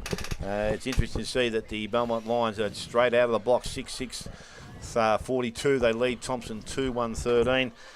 Long quarter, Grub, but some good football being played during that time. Well, it was a long quarter out of Bannockburn too, 56 to 59. How long did that quarter go for? That's like a whole game quarter, isn't it? It was more than the score we had yesterday. Well, the quarters, I tell you, there'd be a few boys dragging the chains around. That went straight over the top of your head, didn't it? Yeah, it did. I wasn't even listening. I was trying to read some messages that were coming So there must have been a long quarter out of Bannockburn, 56 to 59. Oh, yeah. They played yesterday. Yeah. That's the only score I can get in there. Werribee 2-4-16, Trail Belpost Hill 4-4-28. Anarchy 1-4-10, Trail the Giants 6-3-39. We got the Thomson and Belmont score. North Geelong 4-2-26. East Geelong 3-8-26. Scores a level out there. And I have not got a Winchelsea score versus Corio. I don't think. No, I haven't. No. Oh, well. So they're the score. There a couple of big scores there. I can't remember the last time I've seen a 40-minute quarter. I really can't. And I think in the end it was obviously to Belmont's favour because they kicked a couple of goals from about the 35-minute mark. I'm still trying to work out what that last play was. As far as I'm concerned, if you kick the ball before the siren, like as I said to you, if you're going for goal, you kick the ball before the siren, which I'm pretty sure it did happen. I'll get Tyler to check on that. But I'm pretty sure he kicked it before the siren. Right? If it goes through the goals, it's a goal. So if it goes out of bounds on the full, then it should be a free kick to Thomson to have a shot for goal. That's what I would have thought. But anyway, they didn't do that. They decided to say no. Maybe they thought the kick was after the siren. I don't know. We'll check. Maybe they don't know the rule. Well, you can't say that because they usually do, and they can make mistakes. But all in all, what a magnificent quarter of football. 8 goals, 7 kicked. Both sides played pretty well. Belmont they were very sharp, and when they were pretty good too. They're 6 goals to 2. Which suggests that they won the quarter very easy. But I reckon of the ball play, I reckon it was about 60-40. It was a really, really good quarter. I watched Billy Smets. Billy Smets had about 10 possessions. He had 8 of them before he got that heavy knock. And then he didn't get another 2 till the 40-minute mark nearly. So I watched him. He wasn't running that well. But he was playing okay. Darcy Troop's a bit of a handful down the forward line. Jose had a couple of touches. Saladin, as always, although his kicking let him down a little bit, which it doesn't normally do. Kerslake got a bit of it, and Freeman looked pretty good down there, and Hannessy got a fair bit of the ball. Oh, I tell you what, with the Belmont, I like Beasley. He looks like a really, really good player. Michelle was good again. Stapleton was good. I like that Andy Wiley. I reckon he's a really good kid. The coach was going all right, Vermeulen. Benny McPherson, dangerous. Noah Hootsma had a really good battle with Jordan Cam in the ruck. I hope that continues. A bit like yesterday with Kunska and Wilson. We've got another really, really good ruck battle on today. So all in all, a great quarter. Let's hope they don't go all that long. We already started late. We'll be here till about 7 o'clock tomorrow morning. But if I tell you what, if the game continues like that, I don't mind. I'll watch this footy all day. You said before that you hoped that Lynchy wouldn't let one rip, Grub. He said he's a bit more refined in these days, but I tell you what, if they have another quarter like that, there might be a bit something we can hear from the club rooms at half time. I'll be going in the club rooms. I'll be going in if they have another quarter like that. Yeah, no, as I said, that was a pretty good start. As I said, it was goal for goal early, but then it just seemed the scoring dried up for the Thomson side. They couldn't get a mark inside 50, so you'd have to give credit to the defence of the Belmont Lions. They've been able to hold up pretty nicely back there. And at this stage, they have a nice little break going into this second quarter. So some work to be done by the Thomson side, and I suppose we're going to find out very shortly. What they do, like what I wanted to see with Freeman, is the Freeman run down the wing out of the back line. That's what he's been doing. But Belmont have been going into the forward line that well that he has to have played a defensive role. He's done it reasonably well, but he hasn't had the chance to go take a big run down there because they're coming in too well for him. I think Thomson have been a little bit too predictable, Grub. I think they're just going down that line to Boyd, McLeod and Troop more times than not. So it's easy for Belmont to defend once the ball gets to the ground. Well, it is, but I don't count them. But I reckon it'd have to be... They would have had to have had triple the amount of inside 50s, Belmont, I would have thought. Yeah.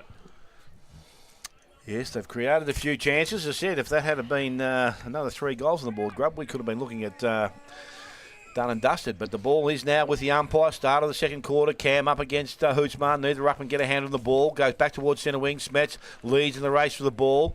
Needs to pick the ball up. Does so now. Got the handball inside the plant. Put him under a bit of pressure. Able to get through the contest. Fed the ball out. Handball comes back. Hootsman just taps it forward. Goes to Wiley. He's tackled. Well, brought high, down in a tackle. Right. Umpire said it was okay. And it's going to be a ball up still inside the centre square. Thrown up very quickly there. Cam just protects the space. Got the ball outside. It's a tackle being laid again, but I can't see who the player is on the ground. Ball is on player getting to the ground or off the ground. Was Kane Higgins. So the ball thrown up again by the umpire. This time Hootsman. He's able to lay hand on the ball. Goes outside. Oh, Brock Marty, you're going the wrong way, son. That doesn't happen very often, but he's got a teammate down there that's working pretty hard for him. Picked up out there by Wilson. He's tackled again. Ball in congestion. And we're going to have a throw-in, which will throw up, which will take place. Brock Marty just needs to gather his bearings there, I think, a little bit. Ball from the ruck contest goes into the hands and a quick tackle laid once again. Umpire, no choice but to come in and re-ball it up. Still inside the centre square, but only just. Ball from the contest goes towards Plant. He's not forcing his way to there anytime soon, so the umpire will call for it back once again. Need one ruckman to get a big fist on it here and clear the area. That's what they've done this time. Marnie this time runs onto the ball. He's tackled or thought he may have been able to win a free kick. Tackle laid again very quickly and again back in the centre of the ground. So we haven't travelled too far in the first minute and a half, but umpire has the ball. Just on what Lynchy was saying as well before the game, that they're trying to make it a rush and bash game, so a crash and bash game, sorry. So just commentated. Cam goes forward, comes through, goes over the head of McLeod. McLeod tries to win the ball down. It was well done by the Belmont defender as he goes out to Wilson. Wilson takes the mark. Looks up, doesn't have a lot of options here. Benny McNamara makes an option and then he comes back into the middle of the ground. So Jacko in best position and takes a good mark overhead. He handballs off quickly to Kamaric. Goes inside the forward 50. Boy, takes the mark. Too good, too big, too strong. Good kick. And that was a good entry by Thomson. It was what they got to do. And Sammy Jacko gets the mark, move it quickly. And Kamaric, really good kick inside forward 50. So now Boyd to kick. Thomson's third goal and reduce this margin. It's usually a pretty good set shot at goal. A little bit of a stutter. It's got a bit of Josh J. Kennedy about it. As he comes in, looks okay, it's there. So he's kicked Thomson's third goal, the first goal of the second quarter. 3-1-19 to 6-6-42 on the Elders Insurance scoreboard.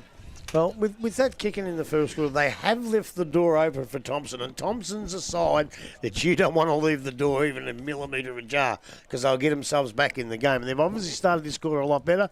They've put the first score on the board, and I can't believe how stupid you are, Smith.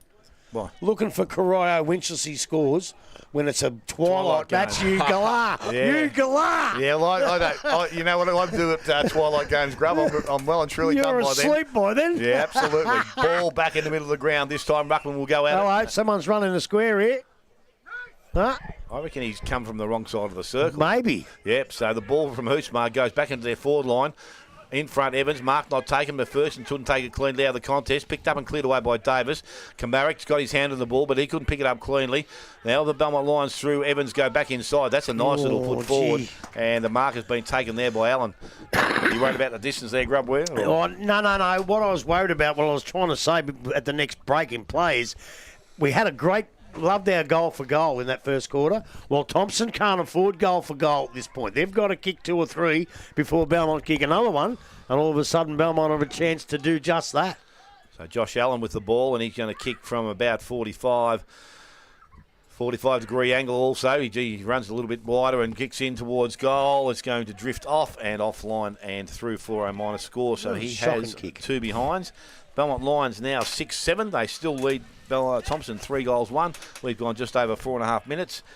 Elders Insurance second quarter. Diffie goes out wide, tries to find Cam, although it was well done from Belmont to send it back in. Kamaric under this, doesn't take the mark. McPherson's there.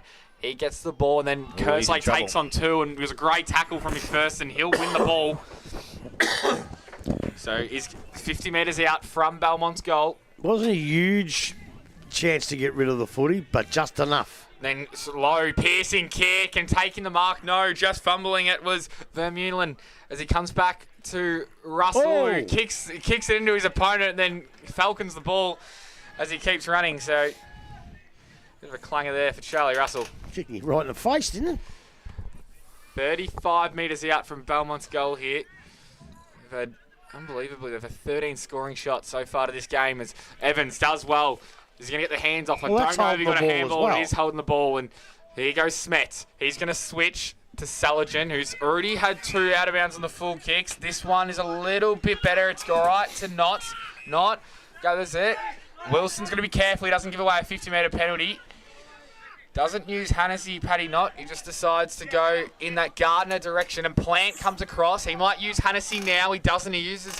Goes longer to Jose. Jose running out of room. Gathers the ball and is happy with a 2-on-1 to let that ball run out of bounds. So Thomson with some good ball movement there. And 6 minutes gone in this second quarter. 3-1-19 to 6-7 Belmont 43 on the Elders Insurance scoreboard. So ball to be thrown back in half-forward line.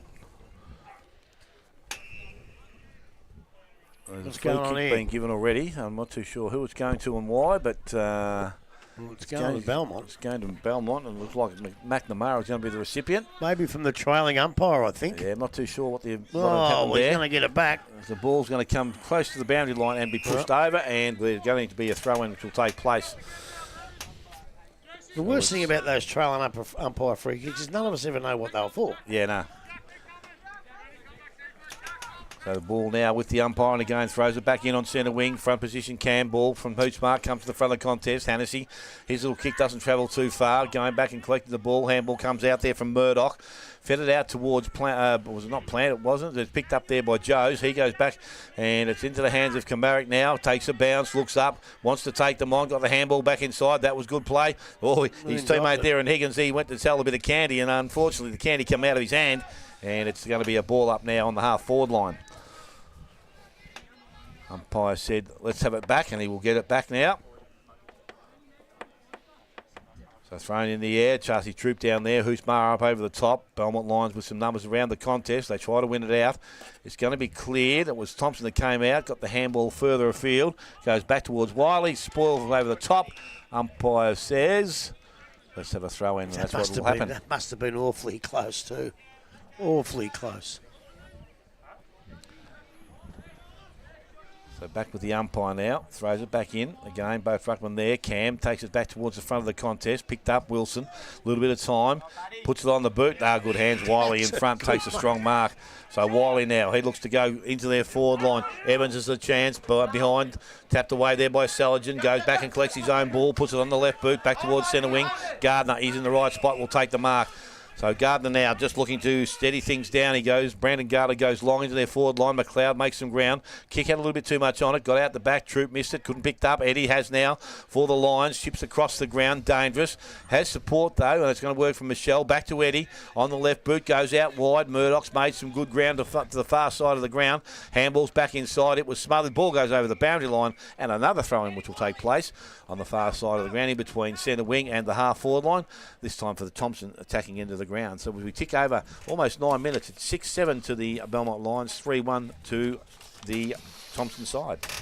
Maxi Daly, he's just come on the ground here in the middle of the ground. He's got a paddock to himself. If they can get the ball central, it comes out now to Jacker, I think it was. He was wrapped up, so we'll have a ball up, no more than near centre wing. 75, 80 metres out from Thompson's goal. Comes in now. Cam, it's a good tap by Hootsma. Gets it forward, running back and chasing. Thomson had the ball and he lost it. Then it was a good tackle by Smets. Jacker in there as well, and it's going to be given holding the ball. So there must, I don't know if there was prior opportunity in that occasion, Grove. Well, I was going to say that wasn't Thomson that had the ball. That was Belmont that had the ball. No, Thomson the player. Yeah, good for you. Ha, ha, ha, ha. Smets now short to Kerslake. He likes to go for a run. He gives it back to Smets. He has to try and take on a player, and he's in trouble. He's gone, Billy. So Belmont, they've got Saligan back to Thomson. Belmont are going to might go quick. They do.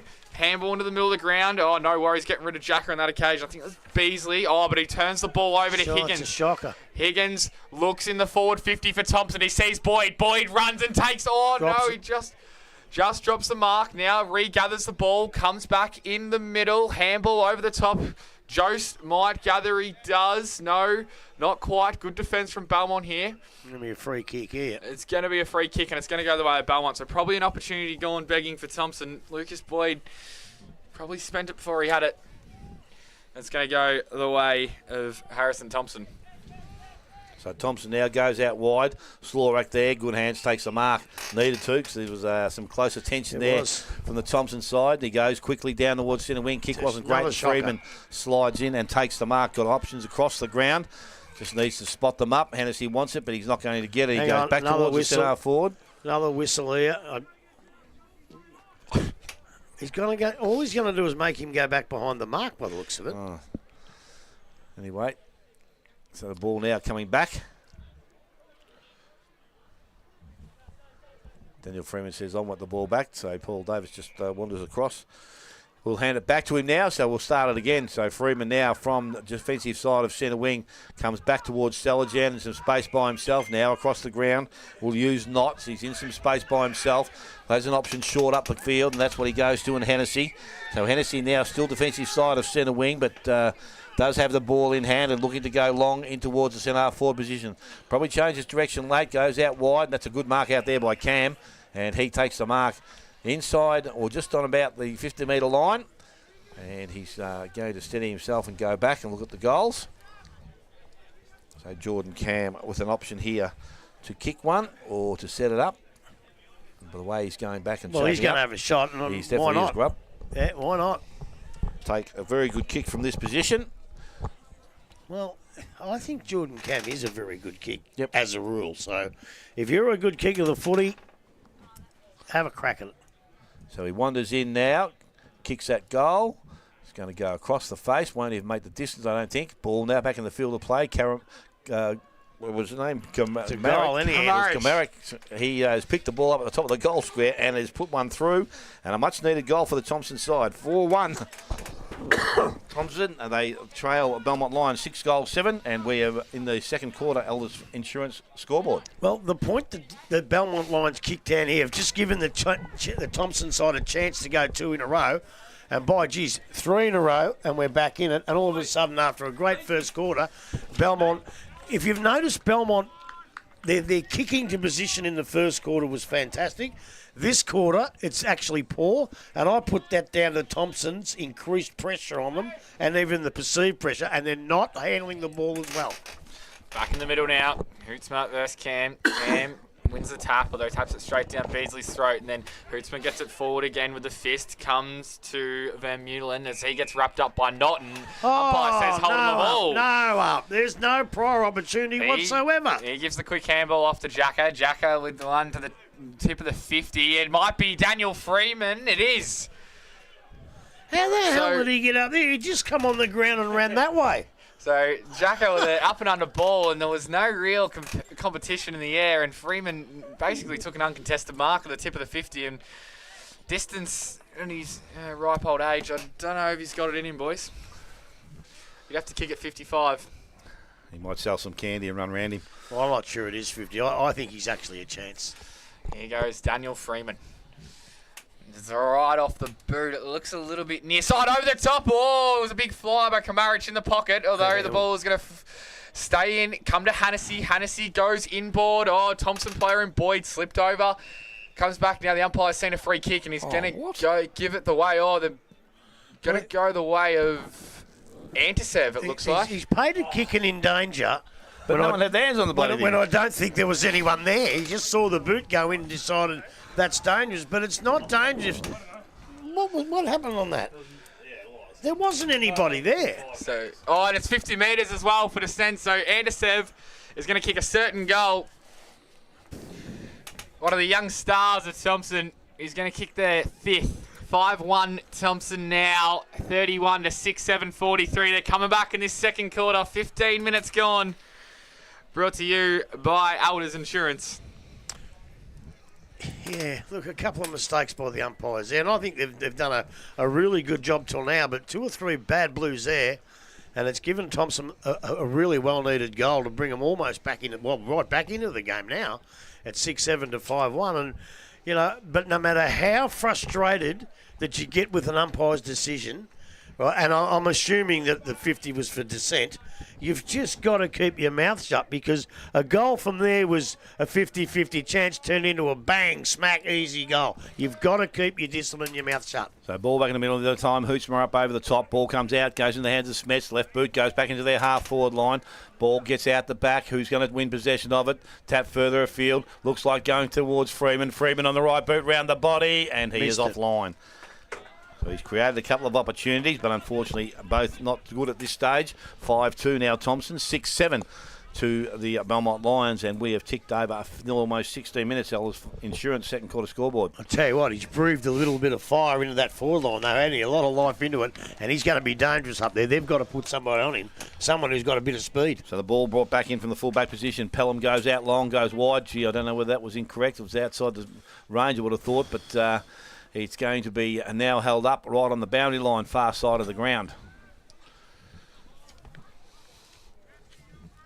It's going to be thrown up, as we said. Cam putting his hand up saying, I'm going to be doing the ruck work. Hootsma is out there somewhere. Oh, there he is. He's just sitting off the back of him now. Ball thrown up. Hootsma gets the ball back inside. Again, possession won by Plant. He can't get out the other side. And without any prior opportunity there, umpire will call for it back. So ball again thrown back in the air. This time Cam gets the ball down, goes to Smets. He slips over, got the handball out, ends up in the hands of McNamara, goes outside, and the ball is kicked into their forward line. Evans leads in the race for the ball, low to the ground, picked up while he had it, goes over the top by hand, outside to Wood, needs to pick the ball up, does so, chips the ball back in, dangerous, but going back, Thomson with numbers, picked up out there by Knott, slams it on the left boot, goes back towards centre wing. McNamara read that nicely and takes the mark and can turn things around for the Belmont side. Goes back to short, finds Marnie. So Marnie now wants to go on that left boot, will, and go long into their forward line. Evans is also the target. Again, ball comes to ground. Davis comes in, takes the handball over the top to Kerslake. Kerslake outside into the hands of Cam. Now Gardner on the right boot, back towards centre wing. Boyd needs to do some work down there. He's outnumbered, but at ground level, Troop taps the ball forward, and it's going to be cleaned up and picked away out there by Michelle. He's gone one way, handballs up over the top, a little bit of pressure applied to him. Andersev picks the ball up. He goes back into the half-forward line, wide, hasn't got out of play yet, so they've been able to keep the ball alive in towards Evans. He was pushed in the back, and free kick will go to Jack Evans on the far side of the ground in between his wing and half-back line. So Jack Evans now obviously will just slow things down at this stage. Again, we look up the ground, and when you're looking for movement, there's not too much there. So we're just going to have to go to one spot. Hootsma will be the target. Unfortunately, didn't have the distance as marking in the front, and that will be Gardner. So Gardner now, he decides he will go longer and put the ball deeper. Goes in the Boyd direction. Troop was there, couldn't take the mark at ground level. Belmont win the ball out from that contest. Goes to Eddie, over the top. Now into the hands of Michelle. Goes forward. That was a better looking kick, and it's fell into the arms of Hootsma. Wood. Well, it was a good kick because it hit the target, so I'm saying it was good what it meant.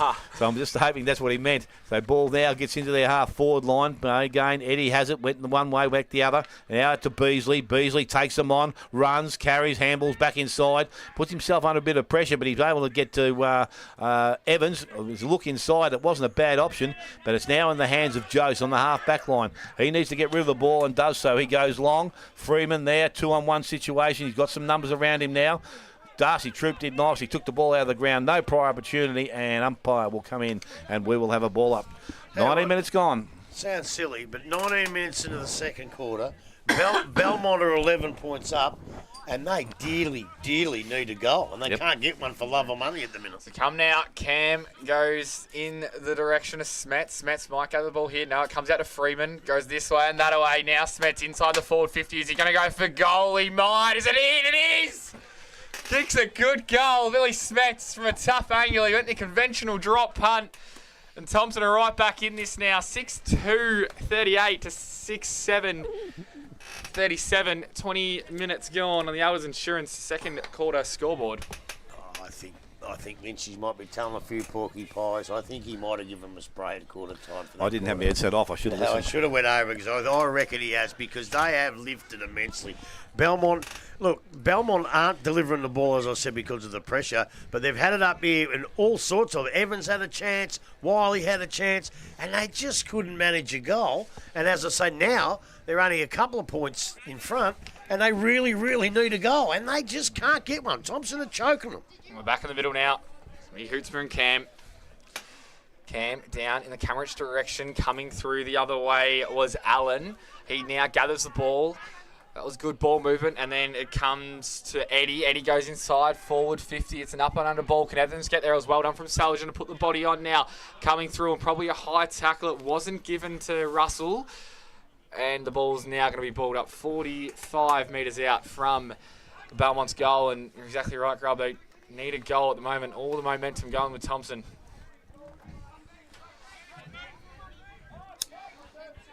Go at it again here. Cam's been very good in the ruck early.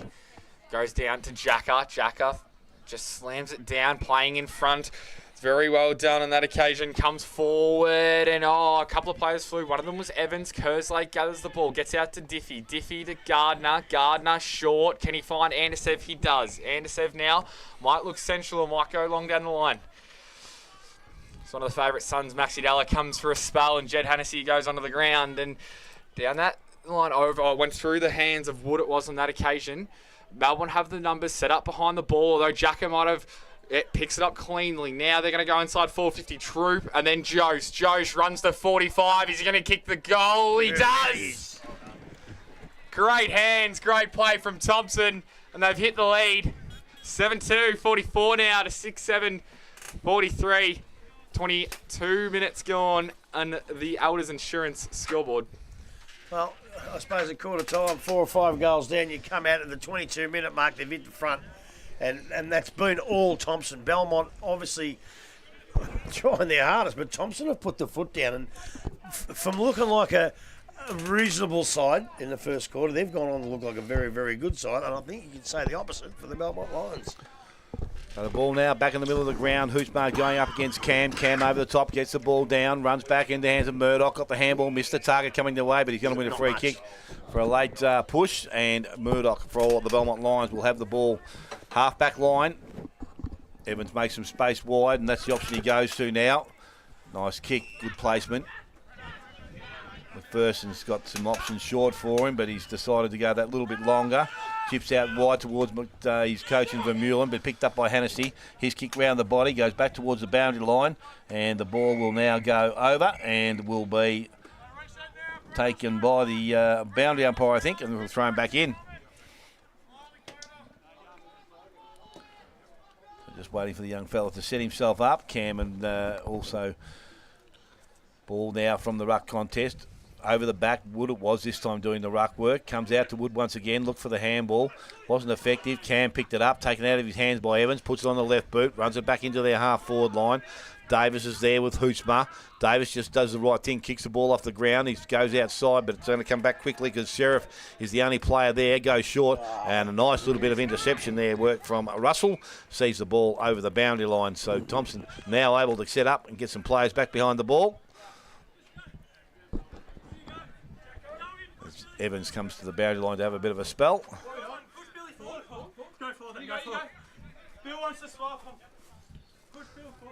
So the ball now thrown back in. It goes to Gardner. Gardner's kick was intercepted, picked up to Hootsma, goes back to the goal square. Davis in some space by himself. Options back to Saligan. That's what he's going to use. Saligan now looks up. Short kick. I tell you, that's dangerous. I tell it, some good work out there by Diffie. He had to make a contest. Now the ball has hit the top of the post, and that was Michelle. So their second score of the quarter, Belmont, they moved to 6-8. Trailing Thomson 7-2, and we've gone just over 24 minutes. Elders Insurance second quarter. Again, defence is really good by Saligan, but his disposal almost got him in trouble. Hasn't put his kicking boots on today, so here goes Kamarich. Down towards Cam, gets over the back. Belmont well represented with their numbers. It's going to be down there to Eddie to gather the ball, and then comes right back to Beasley. Beasley in the middle of the ground. They've got numbers here, Belmont. This is Murdoch. Murdoch starts to go one wider to Slorach, who's going to go again. Good ball movement this time. There was a good fist coming the other way from Paddy Knott. And there was a whistle blown anyway, so 24 bit of a minutes short quarter now. What is going on here? What is going on here? 7-2-44, Thomson to 6-8-44. Belmont are all square half-time. Dominant quarter by Thomson, and the second quarter brought to you by Elders Insurance. So goal kickers at this stage of the game, we have 2 for Lucas Boyd. This is the home side. Smets, Troop, Joes and Edishev all have 1. And for the Belmont Lions, 2 to Evans, 1 each to Thomson, Singleton, Wiley and McPherson. We're going to take a short break and come back. And we are going to have a forensic inquiry here. A 40-minute quarter and 20. It can't happen that way. And now 24 and a bit. So you're listening to 94.7 The Pulse, your home of local football.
Not yet.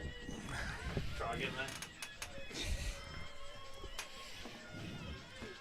Welcome back, and after an entertaining first half of football, scores are all tied up 7-2. Thomson 6-8-44 to the Belmont Lions, and an interesting first half of football, Grub. We won't have too much time to discuss it here because the play not too far away from starting. Yeah, well, it was a great half time. The only thing I can't believe is a 40-minute quarter to a 24, but we'll let that go. I don't know what happened there.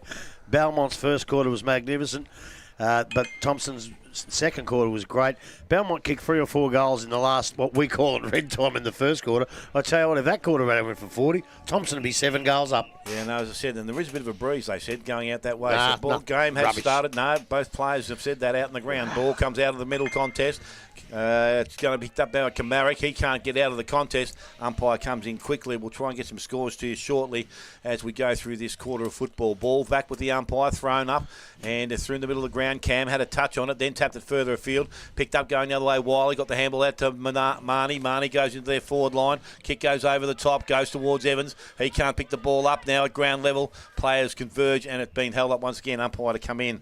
I can tell you that at the moment, Werribee 62, Belpost Hill 46, Anarchy 40, Trail the Giants 48, and the other game at present, North Geelong 11 points up on East Geelong, and their halftime scores. And we know Winchelsea now playing Cry, and that's later on today, so we can't get any scores.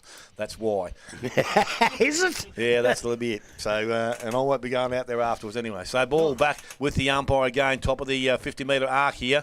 Hoochmar tries to tap it further afield, comes out wide, goes in the Wilson direction. He can't get clean pick up. There's umpires saying it's been a good, strong tackle, and we'll go back to the umpire once again. So we've had a number of throw-ups in this early third quarter. Ball from the contest. Can't again be cleared. Picked up by Wiley, got the handball away into the hands of Murdoch, kicks round the body back towards a full forward position. No. I thought it might have been a bit of a push, but Davis has done that nicely. Outside he goes to Kerslake. Kerslake can go short, and we'll find Knott just inside the field of play, I would think. So Knott now looks for Kerslake as he runs through, and he now gets the handball back. He decides to go a little bit longer towards the Darcy Troop direction. Ball comes to ground again, picked up. Eddie might have been the player there. He was tackled very quickly, and again, umpire will come in and take possession of it. Centre wing on the far side of the ground. Again, ball up with the umpire, comes out of that contest. It's picked up there by Eddie, handballs over his head. He's going to try and win back for the possession of the ball. Went one way, got the handball outside. Murdoch has been prominent, got the ball back towards their centre forward position. Mark not taken out the back there by Diffie. Picked up McPherson, took them on. Oh, he shrugged the tackle nicely. Over the top he goes by hand to Wood. Not too sure that was incorrect disposal, and it was. And the ball will go to the Thomson side. So they win possession back on the half-back line, and now we'll look to just deliver the ball. Was that Diffie? Yep. He's got the ball on the half-back line, settling things down, went outside. Coming up at the ball was Cam, took the mark, played on, goes across the ground. Kamarick's there by himself, handball outside to Smets. Smets loads up, goes into a Darcy Troop direction. Sun must have been in his eye there. He put his hand up. He's going to play on quickly, go towards Boyd.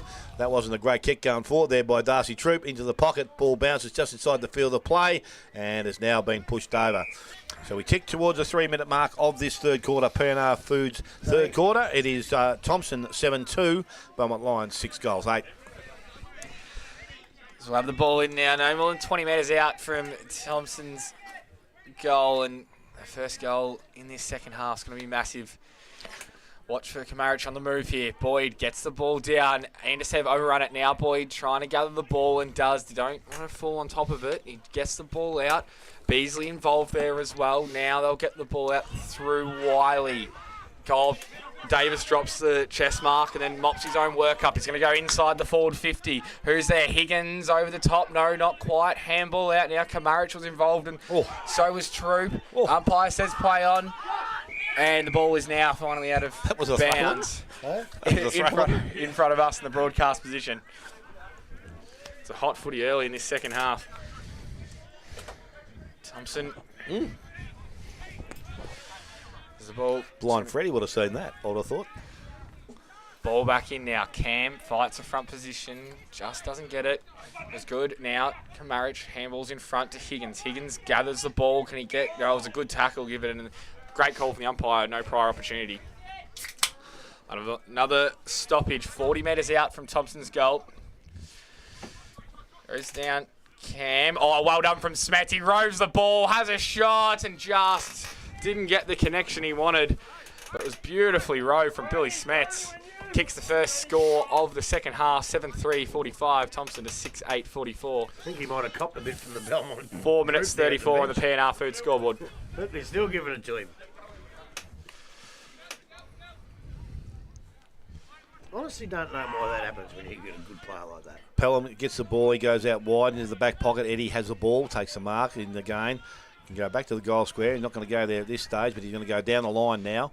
Probably a better option. Goes in the right, Kerslake, Troop up from behind. Big spoil out, goes out the back to Evans. Runners inside, goes towards Steele. Time to pick the ball up. Handball wasn't good. McPherson had time to again go back, collect it, looks outside, and he has a player by himself out the far side of the ground in Beasley. So Beasley still attacking side of centre wing, but has been held up nicely there by the Thomson defence. He goes now in towards the big fella in Hootsmar. Ball gets out the back. Gardner has the ball, got the handball over the top, so the running player was able to move the ball from defence. And it's going to be a nice looking kick towards Freeman. Freeman takes the mark, so he's got some little bit of space now. That kick going forward wasn't great. Made it Boyd, or didn't have to work Boyd too hard, so the ball popped back into his hand. Picked up by Jose. He goes towards goal, bounces and stays in the field of play. Wow. And across the face for a minor score. I thought that was home for sure. I think most people did, but it just took that last little turn and went through for a minor score. So a 2-point lead now to the Thomson side. That was great play by Boyd. He made a really difficult kick look easy, didn't he? Yeah, picked it up nicely. Belmont to return the ball in now. Looks like they're going to go in the Hootsma direction. Oh, it's going to get over him. Hands in the back, maybe like a marriage. Umpire says play on now. Belmont win the ball through Gerard, and Gerard gets tackled by Gardner, who we know loves to rack up the tackle numbers. Brandon Gardner.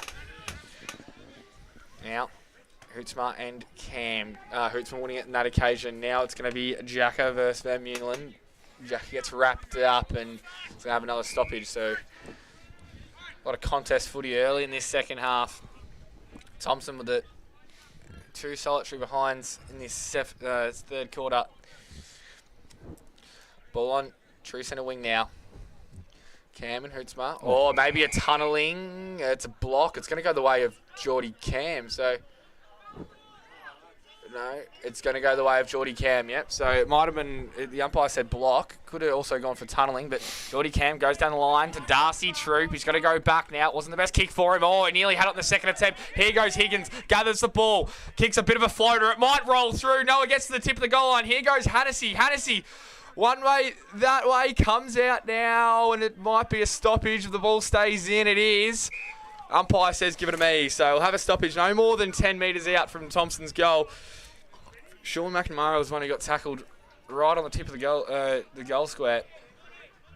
And it looks like Boyd's going to take the ruck responsibility in the forward 50. Tries to get a boot to it straight away. It was smothered, and the umpire says high contact, so it's going to go the way of Belmont.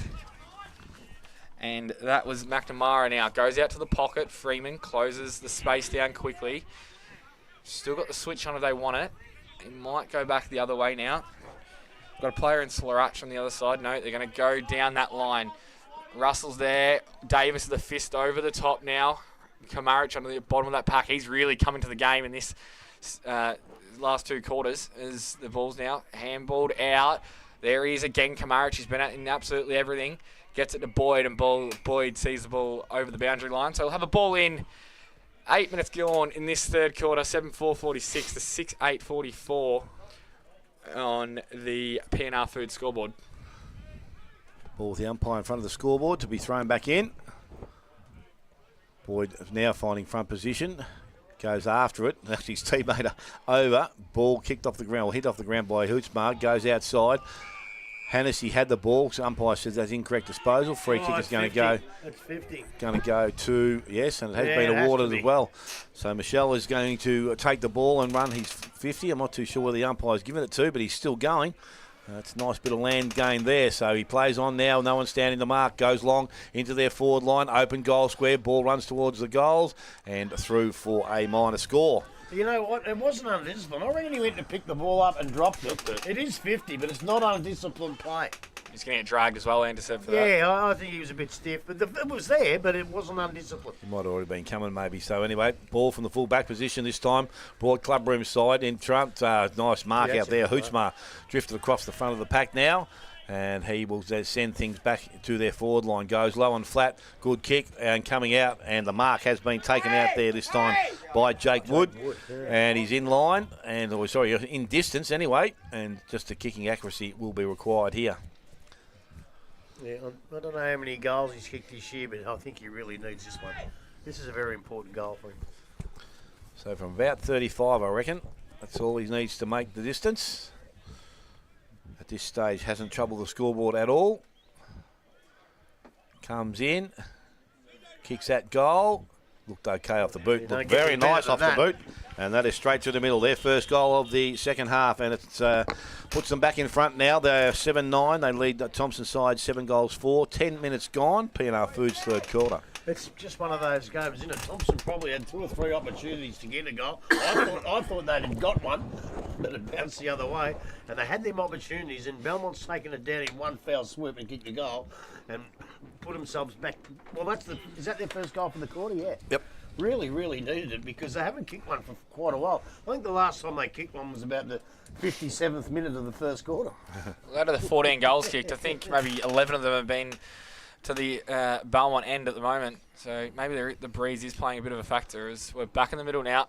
Hootsma and Cam. Cam gets the ball down in the Camerich direction. Couldn't quite gather the ball. Now he does. That was very well done. He's going to go lower his eyes and go in the Jacko McLeod direction. He just fumbles the ball and then has a bit of a fumble, fall. Comes back now to centre wing. Contest on the outer side. Russell was there, and then coming back the other way was Paddy Knott. Belmont, though, win the ball. They might go inboard here to Beasley. No, they're going to go further than him. Here goes Wood. Kick the last goal. Gets it up now. This is Marnie. Goes for goal just across the face, and I don't think there'll be any score. So it's going to be out of bounds on the full, and Saligan will kick in from defence. I'll tell you what, he had plenty of time then to steady, and he must have probably perceived pressure. He had plenty of time to steady, and he didn't do it. I think it's steady there, and he kicks the goal. So Saligan, who hasn't had his best disposal today. His effort's always there, though. He's just going down that line. Cam's going to have to try and make a contest here. He does, although it was his opponent in Hootsma gets in front and takes a good mark. So I think he'd go to the tip of the goal square. He does. He plays on now. Gives it a good ride. Saligan's there. Might try and knock it over. It comes down now. Where are the crummers for Belmont? Kick. And it's going to be maybe a mark in the pocket. No, it's going to keep going on now. Stapleton has the ball. Gets it out now. Then I think that was Wilson. Close to the pocket. No, marked on the D50 on the goal line by Diffie. Now they're going to go out the outer side through Hannessy. Hannessy goes down towards Troop. Troop couldn't quite get on their second attempt and gets punched over the boundary line. So 12 minutes gone. This P&R Foods third quarter. 7-4, 46 to 7-9, 51. What I like about Thomson, they've got a lot of players who can play different positions, and he can move them about, and they don't lose anything by their movements. So umpire about to restart up in the play on now on centre wing. Ball thrown back in. Hootsma front position. Umpire said there's been an infringement, and that will go to Hootsma. So I think Troopy might have had him by the arm or the jumper there. Yeah, I think he just put a little bit high on the tackle, I think, or over the shoulder. Hootsma now gets the ball, goes long and quickly into their forward line. Wood's going to be the target. Ball comes out the back. There was a big contest out there, picked up out there. Beasley ran the right boot, goes back towards goal, but is offline.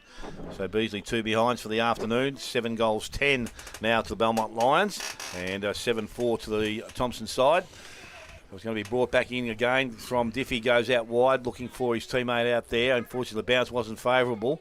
Still stays in the field of play. Now it doesn't anymore because it's gone over the boundary line. We'll have a throw-in, and that will take place in between half forward and centre wing. Belmont Lions attacking end of the ground. Darcy Troop pushing across quickly. Hootsma doing the ruck work. So both players now there. Troop taps the ball back to the front of the contest. Picked up, cleared away. May have been Eddie. Goes back to their forward line. Ball comes through. Kicked off the ground. Beasley didn't travel that far. There's a kicking in danger again by the umpire. And it will go to the Thomson side. And I think that's Russell getting off the ground. So he will clear the ball from their defensive end. He goes across the face of goals. Kamarick with the ball now. He's not too sure which option he wants to go to. And he will look like he will come clubroom side. Kick to go out towards the half-back line. Paddy Knott's up, and again the ball may have been touched, but it's kept in the field of play by the umpire. Kick back into their forward line. Spoil from Davis over the top. Again, ball comes through the contest. Wood tries to tap it out to a running player. Coming through again, picked up by Kamarick. Goes inside the Knott. Knott handballs back inside. Puts his team under a little bit of pressure. They got through the contest okay. Can't get through the outside though. And a tackle has been laid. Umpire will come in and take possession of the ball.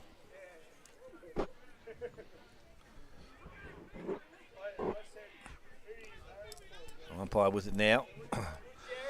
Troop and Hootsma. Hootsma again up early. Sometimes he's up and down before the ball gets there. Joes gets the ball outside, and unfortunately, player coming past was out of bounds, and the ball has gone over, so we'll have a throw in. I don't think he's a natural ruckman. He's definitely a natural centre half forward, isn't he? Yep. Yeah, Evans is usually the man that does most of the work, as we know, and then he comes back and does little bits and pieces. But Hootsma, front position once again, coming through. Joes had the ball, lost it, was maybe tackled without it. Murdoch over the top of the ball. Umpire says, oh, gee, I'm not too sure about that decision either, just quietly. And the ball is going to go back, and the free kick will be given to, is it Higgins again? Della. Oh, Della, yep. So Della, he goes short. Now, I'm not too sure that's the required distance either, but it's going to be played. Kamarick is going to claim it. Kerslake inside. That's ignored. So Kamarick now takes them on, gets around the player on the mark, kicks the ball short, looking towards Troop, got through the contest nicely, wants to go and give the handball. Again, that was incorrect disposal, and the ball is taken away by Wilson. Wilson doesn't waste any time. He goes quickly back in the Evans direction, front position. Hard to hold out on this occasion, but he's taken the ball. Needs to get... Oh, that's a suplex. Stephen Salajan hang on for all life there and did that nicely because it could have been a bit dangerous there for a while. Versus Hulk Hogan. Yeah. So Joe's now with the ball. He decides to play on and go quickly. Player out by himself. I reckon that's Gardner out in the wide. He needs to swing and go. Freeman leads up at the ball. Good kick, good lead. And mark has been taken. So Daniel Freeman, an opportunity now to go back and add his first goal of the afternoon. I think you're within range, son. Take the shot. He's looking to pass off, so I'm not too sure whether he thinks the breeze is affecting him more than anything. At all. Just Freeman. pretending. Yeah. Freeman plays on, kicks that goal, and it has drifted away for another minor score. So Daniel Freeman 2 behinds. 7-5 now to Thomson. They trail Belmont Lions 7 goals 10. We've kicked over 17 minutes. P&R Foods third quarter. As Belmont will go through Palom now. Well, it was a good mark. Well, it needed to be. It was a dangerous kick. Dangerous kick in the middle now. Here go Belmont. They're going towards the centre of the ground. It's going to be up to Evans. Oh, it's a good mark out in front. Yes. Oh, that's McNamara. Oh, no, it's Evans. Ben Evans now goes down looking for a forward, and getting back is Davis for Thomson. He wants to move the ball quickly here. He's going to go over to Paddy Knott. Paddy Knott looks for further ahead in the wing and finds Gardner. Gardner, can he trap the ball? He taps it on smartly and gets it to Kerslake. Kerslake gets it back to Gardner, and Gardner gets tackled, although the ball gets out now. Kicked it. McPherson's there and takes a good mark out in front. Oh, is it going to be 50 metres? It is. Yep. Was after the mark. Was taken. I think it was Geordie Cam might have pushed Benny McPherson to the ground, and is going to be brought within 25 metres to extend, to have a chance to extend Belmont's lead. Geez, it wasn't much in it too, but if it's there, it's there. Good set shot here. He's played a great game so far. Ben McPherson, it must be said, the vice captain of the Belmont Lions.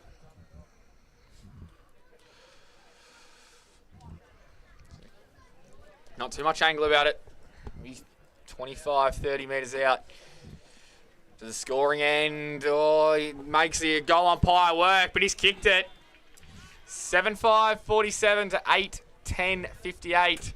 17 minutes gone. And the P&R, or the P&R Foods third quarter scoreboard. The game's changed, hasn't it? In the first quarter, there was quite a few goals. About 14 goals kicked or something like that. And they're just starting to really be hard to come by goals, and they've had it up there a few times and haven't scored. Thomson have had it up there and haven't been able to kick a goal, and then sort of against the run of play for the second time in the quarter, they've been able to kick that goal. But if the game's going to go like it's been going, I don't know if they're that enough in front. I think they need a couple more goals to give them that edge going in at three-quarter time. Yeah, no, definitely Breeze, as I said, Grub. I think the advantage is probably only 2 to 3 goals. But Oh, look at that wind. It's not 3 goals. Yeah, Look at but that wind. It's nothing. Out there, they reckon it is. So, Oh, bullshit. no, there's no that stuff in there. No Just way. all might be something else. But Billy Smith has been pinged there for holding the ball, trying to get his way through the contest. Again, the opportunity to get rid of it, not too sure there. But Brock Marnie now has the ball. He's going to go quickly. There's a free kick again being given down the field. This time for a hold. It's going to go back to McPherson once again. Umpire's indicated that. So another great opportunity here for McPherson to add to his 2 goals already, have a third, and stretch the margin just that little bit further. So McPherson, I reckon, 40 metres out directly in front of goal. Just stepping in now. Kicks that goal. Umpire again made to work, and this time he's hit the post. 2-2 to McPherson, and 8-11 now to the Belmont Lions. They lead Thomson on 7 goals 5. 20 minutes gone, P&R Foods, third quarter scoreboard. Davis will return here for Thomson. Such a good field kick as well, Benny McPherson. It's just as soon as you're in front of goal, everything changes as he goes down that line. Evans is under it. For Thomson, I think it was Cam or Troop was there. Kamaric tries to go to Troop, went through his hands, and now Beasley kicks a long, high ball. It's offline, though. It's going to be out of bounds on the full. So, Belmont having all the run of play in this quarter. Get about 15 or so goals that have been kicked. The majority have been kicked to the Belmont Lions end at the moment. As the ball comes down, off hands, Slorach was there. Now, handball. Thomson trying to get the ball into open space. Gardner was involved, and so was Plant, and it's going to be a ball up on the outer side, true centre wing. Now, Cam back in the ruck. Plant gets his hands out. Did he get it? No, he didn't get a legal disposal, so it's going to go the way of Belmont. They're going to go inside forward 50 here. They just got the momentum at the moment. Coming back the other way was Higgins. Took a good mark. Not a great kick at all. Might come out of the wing. Oh, no, he was blindsided, obviously. And Benny McPherson, who's been in absolutely everything, he's had the last 2 shots at goal, is going to have another one here. Well, I'll tell you what, it wasn't just a good tackle, but it was a bloody hard tackle that hurts. Fair and solid. That's what you love to see. Solid. And you wonder if the voice was there for Thomson, because he had no idea he was there. Came from nowhere, so must be said his last 2 set shots weren't the prettiest, even though the first one he kicked. So see if he's learnt from his mistakes here. Benny McPherson kicks from 50 metres. This one looks a lot better kick, and he's kicked the goal. Extends Belmont's lead, 7-5, 47-9, 11, 65, 22 minutes gone on the third quarter P&R's scoreboard. Well, that's exactly what they have to do, Belmont. They've got off to a great start and got reeled in. Now they've still got to kick another couple of goals, but I tell you what, they're not going to get 40 minutes to do it this time, Smithy. I would hope not, Gruff. If they do, not only for their sake, but our sake as well. It'll be an absolute mutiny here. But that incorrect disposal, I heard Ray Chamberlain say it's not ball, it's incorrect disposal. Well, you go to the footy and you see a bloke tackle, what do you want to hear? Do you want to see ball or incorrect disposal? You know, it's always holding the ball. I mean, he's actually pretty good, Reece. And a bloke leaned over the fence at him one day and said, the dingo got the wrong Chamberlain, mate. And bagged him. Someone said that to him. So the ball back in the middle of the ground this time, over the top. Ball's one out there and kicked forward there by Thomson. Thomson puts Belmont Lions back into their half-forward line, leading the race with the ball, Michelle. He gets a handball over the top. That's nice because the running player is Wilson. Back on the left boot, goes towards goal. I tell you and what. he's pretty happy about that as well. That could be the goal of the day. Oh, you've got him. Belmont Lions now move to 10 goals 11. Thomson 7 goals 5, and we've gone just on 23.5 minutes. P&R Foods third quarter. Well, you're wrong there, Smithy. I've got to say you're wrong. It's not the goal of the day. It's the Connectel goal of the day. The best in the business, and that was the best goal in the business. What a magnificent goal for the Connectel goal of the day. He just kicked the hell out of it. It just flew. The celebration went along with it as well. Yeah, he put the boot into it and drove it. He drove it. Well, that was, it's amazing. You don't see many kick like that. Little spurt of left foot that just deviated off their line a bit. create some space. Yep, and just smashed the boot into it. Not a little mongrel touch. He smashed it. Love seeing that. So back inside the middle again. This time Cam tries to tap it over the top. Mismatch picked up there and cleared away by Wood. And he went back towards Hennessy. Hennessy of Thomson gets the handball over the top. Back to Plant. Went back to Hennessy but missed the target. Comes out Wiley on the left boot. Puts them back into attack once again. Then we're talking the Belmont Lions. Ball runs back towards the boundary line and over. And we will have a throw in which will take place 30 around from the goals, the behind post. I'm not going to pot him here, but because I don't know him quite well. But Jed Hannessy on that occasion probably trying to play for the free kick instead of worrying about actually getting the ball. So you actually are going to pot him? Yeah, I am going to pot him. So unlucky, Jed. So ball with the umpire again, thrown back in. Players there. Evans this time doing the ruck work. Ball gets out the back. Picked up there. Gardner tried the quick hands. Unfortunately, was intercepted again. He's back there again. Wilson getting out of the contest. Round the left boot. Back towards the goals. Bounces, but kicked, I think, out of mid-air there. Goes back towards the boundary line. Has it gone over the boundary line? It's a wonder that's not deliberate. Rub after yesterday. There was a couple yesterday, wasn't there? Yeah, no. We haven't seen any today. No. And the Nothing. funny thing was, there was a couple of deliberates that we weren't happy about. The umpiring in general was very, very good. Yes. Yeah, no. They weren't good, but the rest of it was okay. Ball from the ruck contest again, back to the front of the contest. Smets had it and lost it. Again, there's some players around I can't see because of the numbers. And remember, it is only our opinion. Yeah. Other people might say, hey, they were deliberate, pay it. You know what I mean? Yeah. But one or two of them maybe not.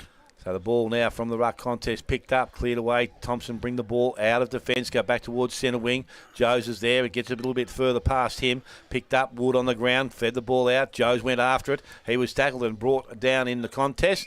And umpire comes in and takes possession of it. Almost 26 minutes gone in this third quarter. And it is 7-5 Thomson to 10-11 Belmont Lions.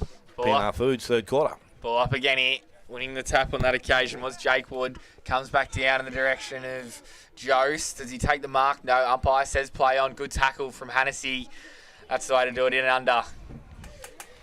Responds when you give him criticism. You know the worst thing about doing 2 games in a row? Every time I have a look at the clock, I go like that like yesterday, and the bloody clock's over here.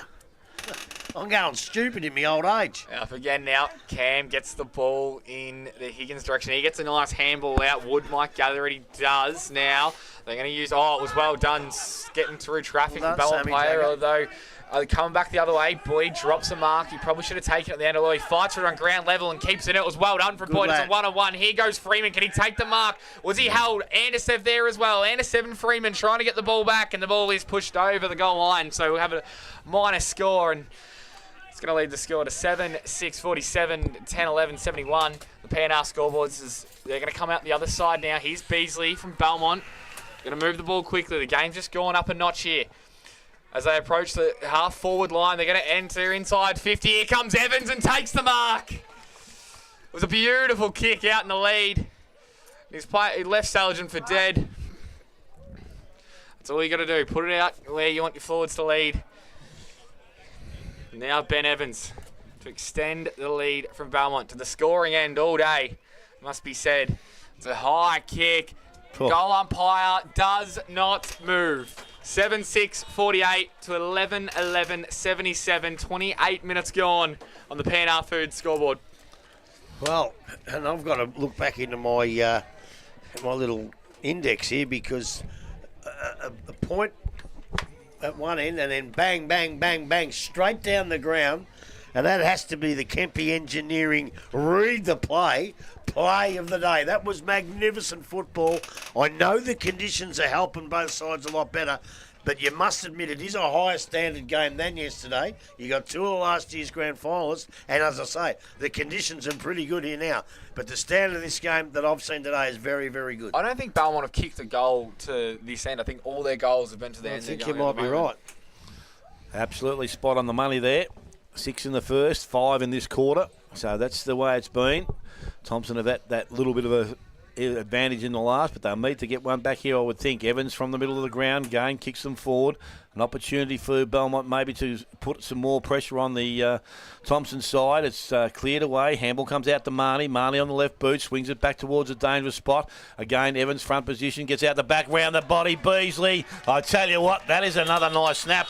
And he has got his first of the afternoon and the 12th now for the Belmont Lions. They are 12-11, 7-6 to the Thomson side.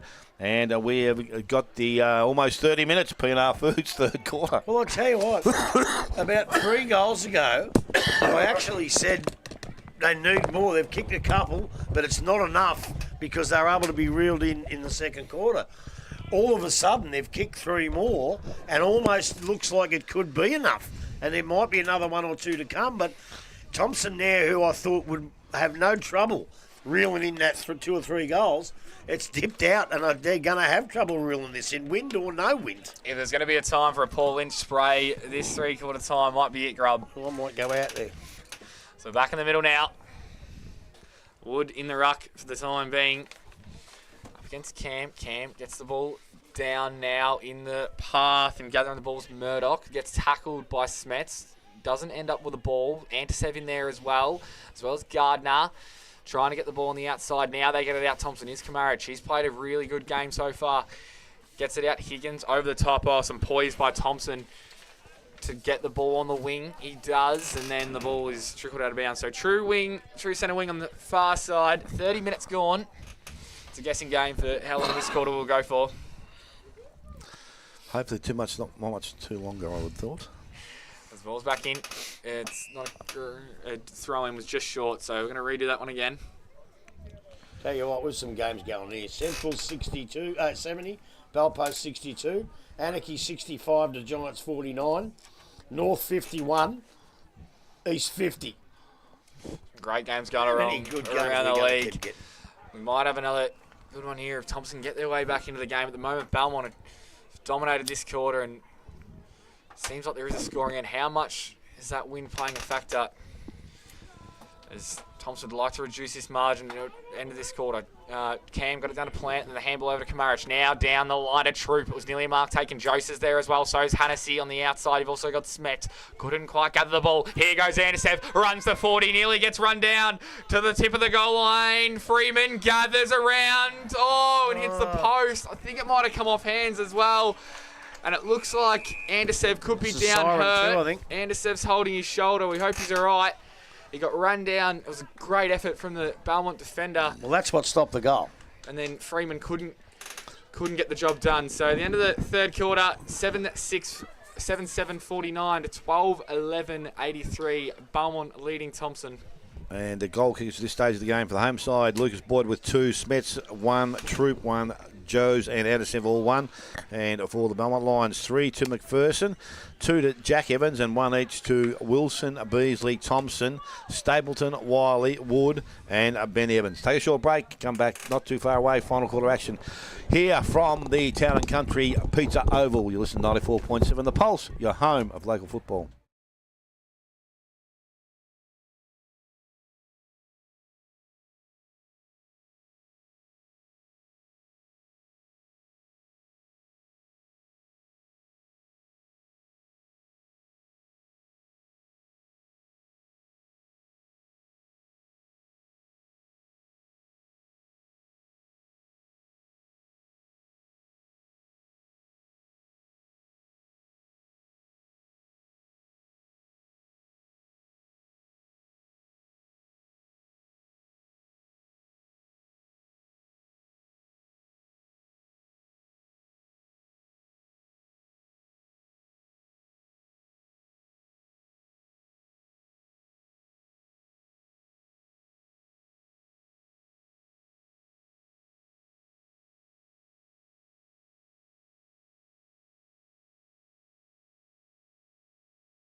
Good. Welcome back. As I said, three-quarter time here. Belmont have been able to do it again. 6 goals in the first, 6 goals in the third. And they now have set themselves up here with a comfortable three-quarter time lead. But the breeze is favouring Thomson in the last quarter.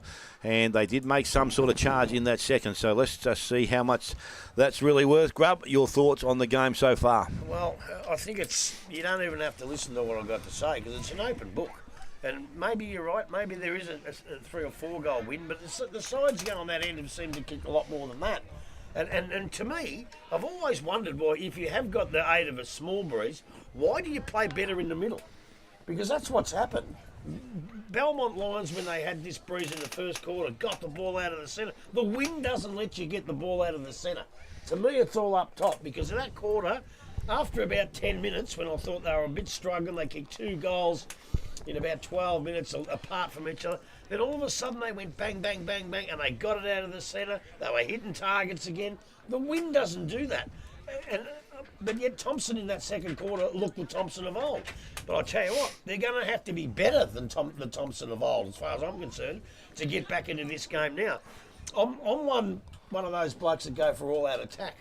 But the way this game's gone, the first thing Belmont do this quarter is put one back. I think you definitely have to do that. You're 6 goals up at three-quarter time and should never lose. Well, guess what? They have a chance to lose if they're not very careful. And if Thomson get a run on, they can score just as quickly as Belmont did. I thought Wilson was good. Beasley's had a pretty good game. Mitchell died out a bit that quarter, but has been good. McPherson was a superstar that quarter. Wood's dangerous. Marnie's doing a lot of good work. And I think Hootsman was going all right. Over the other side, Freeman, he's been very dangerous. We wish he had kind of kicked those couple of goals. It would have looked really, really good on his resume today. Davis has been fantastic down back. Saladin, his kicking boot hasn't been on. He's been a little bit wayward, but he's played a very good game. And Kamarick, obviously, Kamarick's played well. And as I said in the break, I think he's just given us a preview, Kamarick, on what he can do and what he's going to be like in the future this year. So as we've gone, Archie, you want to add something to it? Yeah, I was going to say, I think that you're exactly right, Robbie. I think I said to you in the break, I think Kamaric, the way he moves, maybe not in the aerial presence, but he reminds me a lot of Jacob Knight, who Thomson would love to have out there at the moment. Obviously, hoping to get him back in the later parts of the year. Well, latter. I think he's going to be available for about the last 3 or 4 games. And I think a couple of them will probably be played in the twos. And you'd hope that would be, as I said, providing everything goes well with the recovery and whatever he's doing in between. So, well, I think those couple of games he plays towards the end of the year will actually be in the twos. Yep. And he does take care of himself very well. He does all the right recovery things that you should be doing to get himself right. So we wish Jacob all the best of luck. We'd love watching him, and we'd hope to see him out there soon. As Belmont move their way back to the main, or getting themselves into position, just a three-quarter time. Werribee Central 77, lead Bell Post Hill 69, Anarchy 66, lead the Giants 55, and North Geelong 51. They're now trailing East Geelong, who are 56. As we said, one game later on this evening, starting at 5:30 out at the Gun Club, is Winchelsea taking on Corio.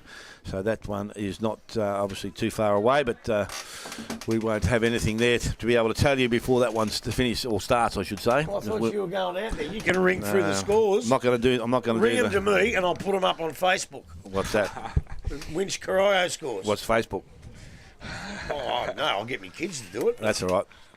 I don't know. So final quarter action is not too far away, as I said. Both sides have now got themselves into position. A few stragglers just getting from the ground.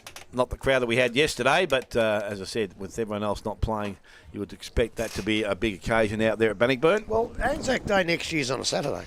Is it? Yeah. Well, that's all right. Well, I think Morey and Inverleigh are pushing for their game standalone Saturday, and everyone else plays on the Sunday. Oh. Well, that's a big question. Ball in the umpire's arms, and he's thrown it up to start the last quarter from the middle of the ground. Kamarick comes out of the centre, goes long and straight down the field. Ball bounces. Who's going to pick it up? Picked up out there, kicked back towards goal. I'll tell you what, that's not a bad shot, but he's missed it, and that was Hennessy, was it? Hennessy's first score of the afternoon, a minor. So they now move to 7 goals, 8. They probably need to start just that little bit more positive, but they're on the board and they've got the ball forward. So a chance now with Eddie, I think it is. No, it's not. It's going to be Pelham that kicks the ball in. He goes short to the back pocket and he finds his teammate in there. So they can slow things down as much as they like, I would think, during this last quarter. But he's just going to play some safety now and go down the line. towards centre wing. Hoochmar gets hands in, then went back and collected the ball, was tackled. Ball comes out. Umpire said incorrect disposal. And Gardner will be the recipient of that free kick. So he'll go and put the ball back into their forward line. Dangerous, goes looking for, and we can't find Joes. He had some pressure around him. Again, picked up out there by Pelham again, and he got the handball outside, put his teammates under a little bit of pressure. The ball still sits in the forward line. There's no clear exit at the moment. Now there is one, comes outside, and the mark is going to be taken out there. Della has taken the mark and can go back. And he's turned his back on it as well straight away. And so would I this time. Yep. So he's going to take his time. Sammy Jack is going to do the loop around. Take it upon yourself. He's got the distance Oh. there. Yep. So he's going to handball off to Jacka. A little bit of pressure comes from behind. No. That was pretty easy to read from this box, and I hope the players out there read it, and I think they did. Ball is wide and out of bounds, and there will be now a throw-up, which will take place, or a throw-in, I should say. But you got to kick it on the run there. He's set. He's straight. Take the opportunity. Take the onus, and get the He first can goal kick of the that as last well. quarter. He's got the distance in him Of course as well, he has. Maxie, so- I think he made a blue there. So the ruck contest, Hoochmar brings it out. Friedman emerges with it. Couldn't get through the contest. Hoochmar picked it up. I'm not too sure he got rid of the ball, but now it sits in the forward line, and with a number of players around, umpire will come in and take possession of it. I tell you what, and it's not his fault. He's not to blame.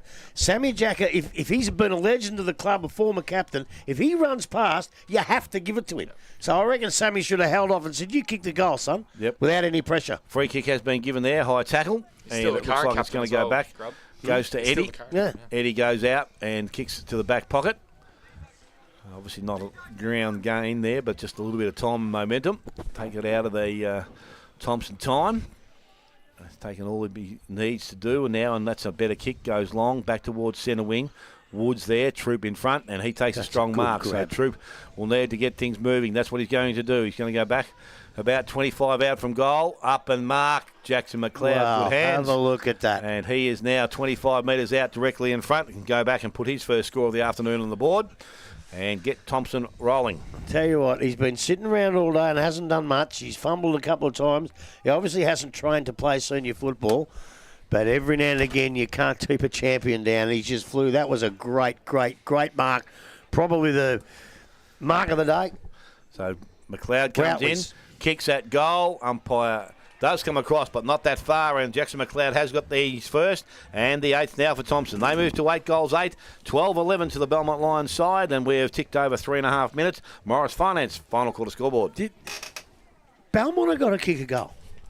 Once they kick a goal at this end, I think they'll be okay. But if they don't, there's obviously plenty of time. You won't get 40 this time. You'll only get about 25, 26.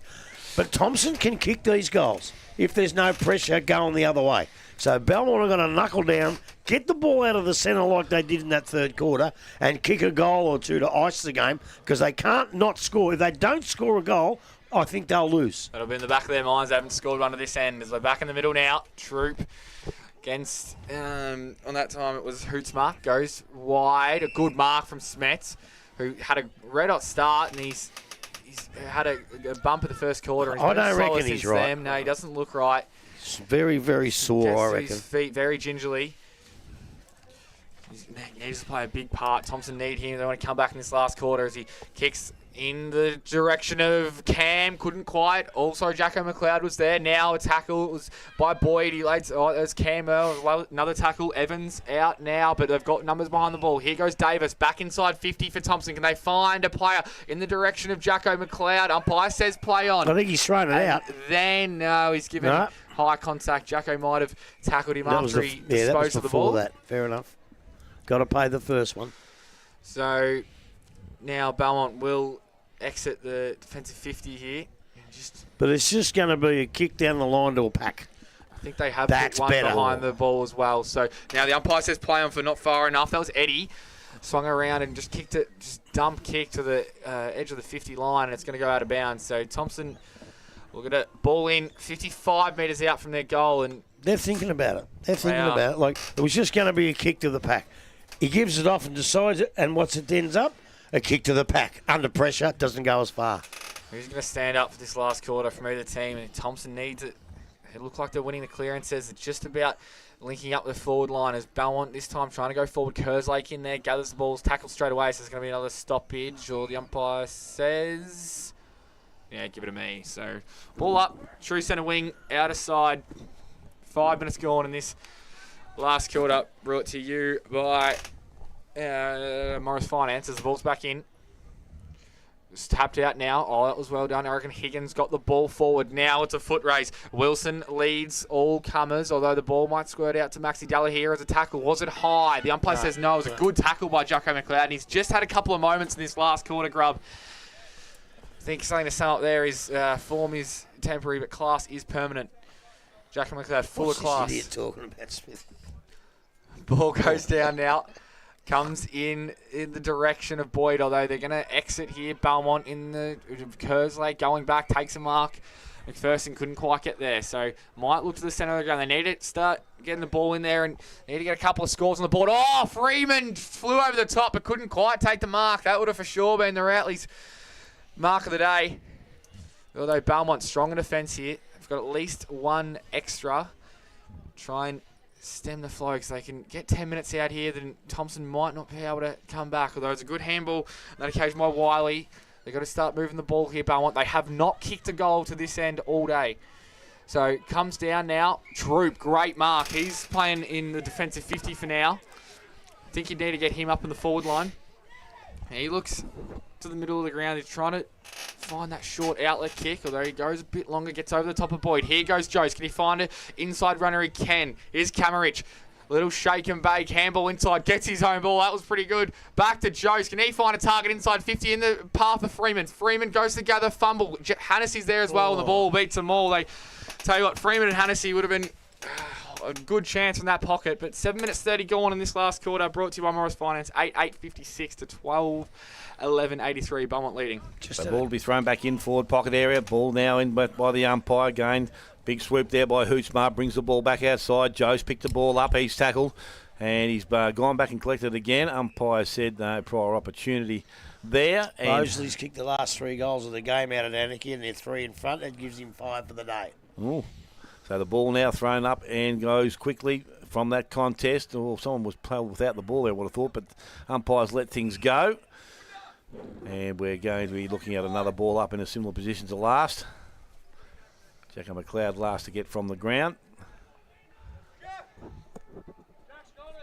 So thrown up again by the umpire. Ball from the contest. Smets rode that nicely. Kicks back towards the goal square. I tell you what, he's got the distance to carry. And it's gone over the top. And Billy Smets, he has got his second of the afternoon and the 9th now for Thomson. They move to 9-8. They trail Belmont Lions 12-11. 8.5 minutes gone. Morris Finance final call to scoreboard. Look, I know watching ball ups and stuff like that, they don't play the game like they used to, and they make their own position and back themselves to get the ball.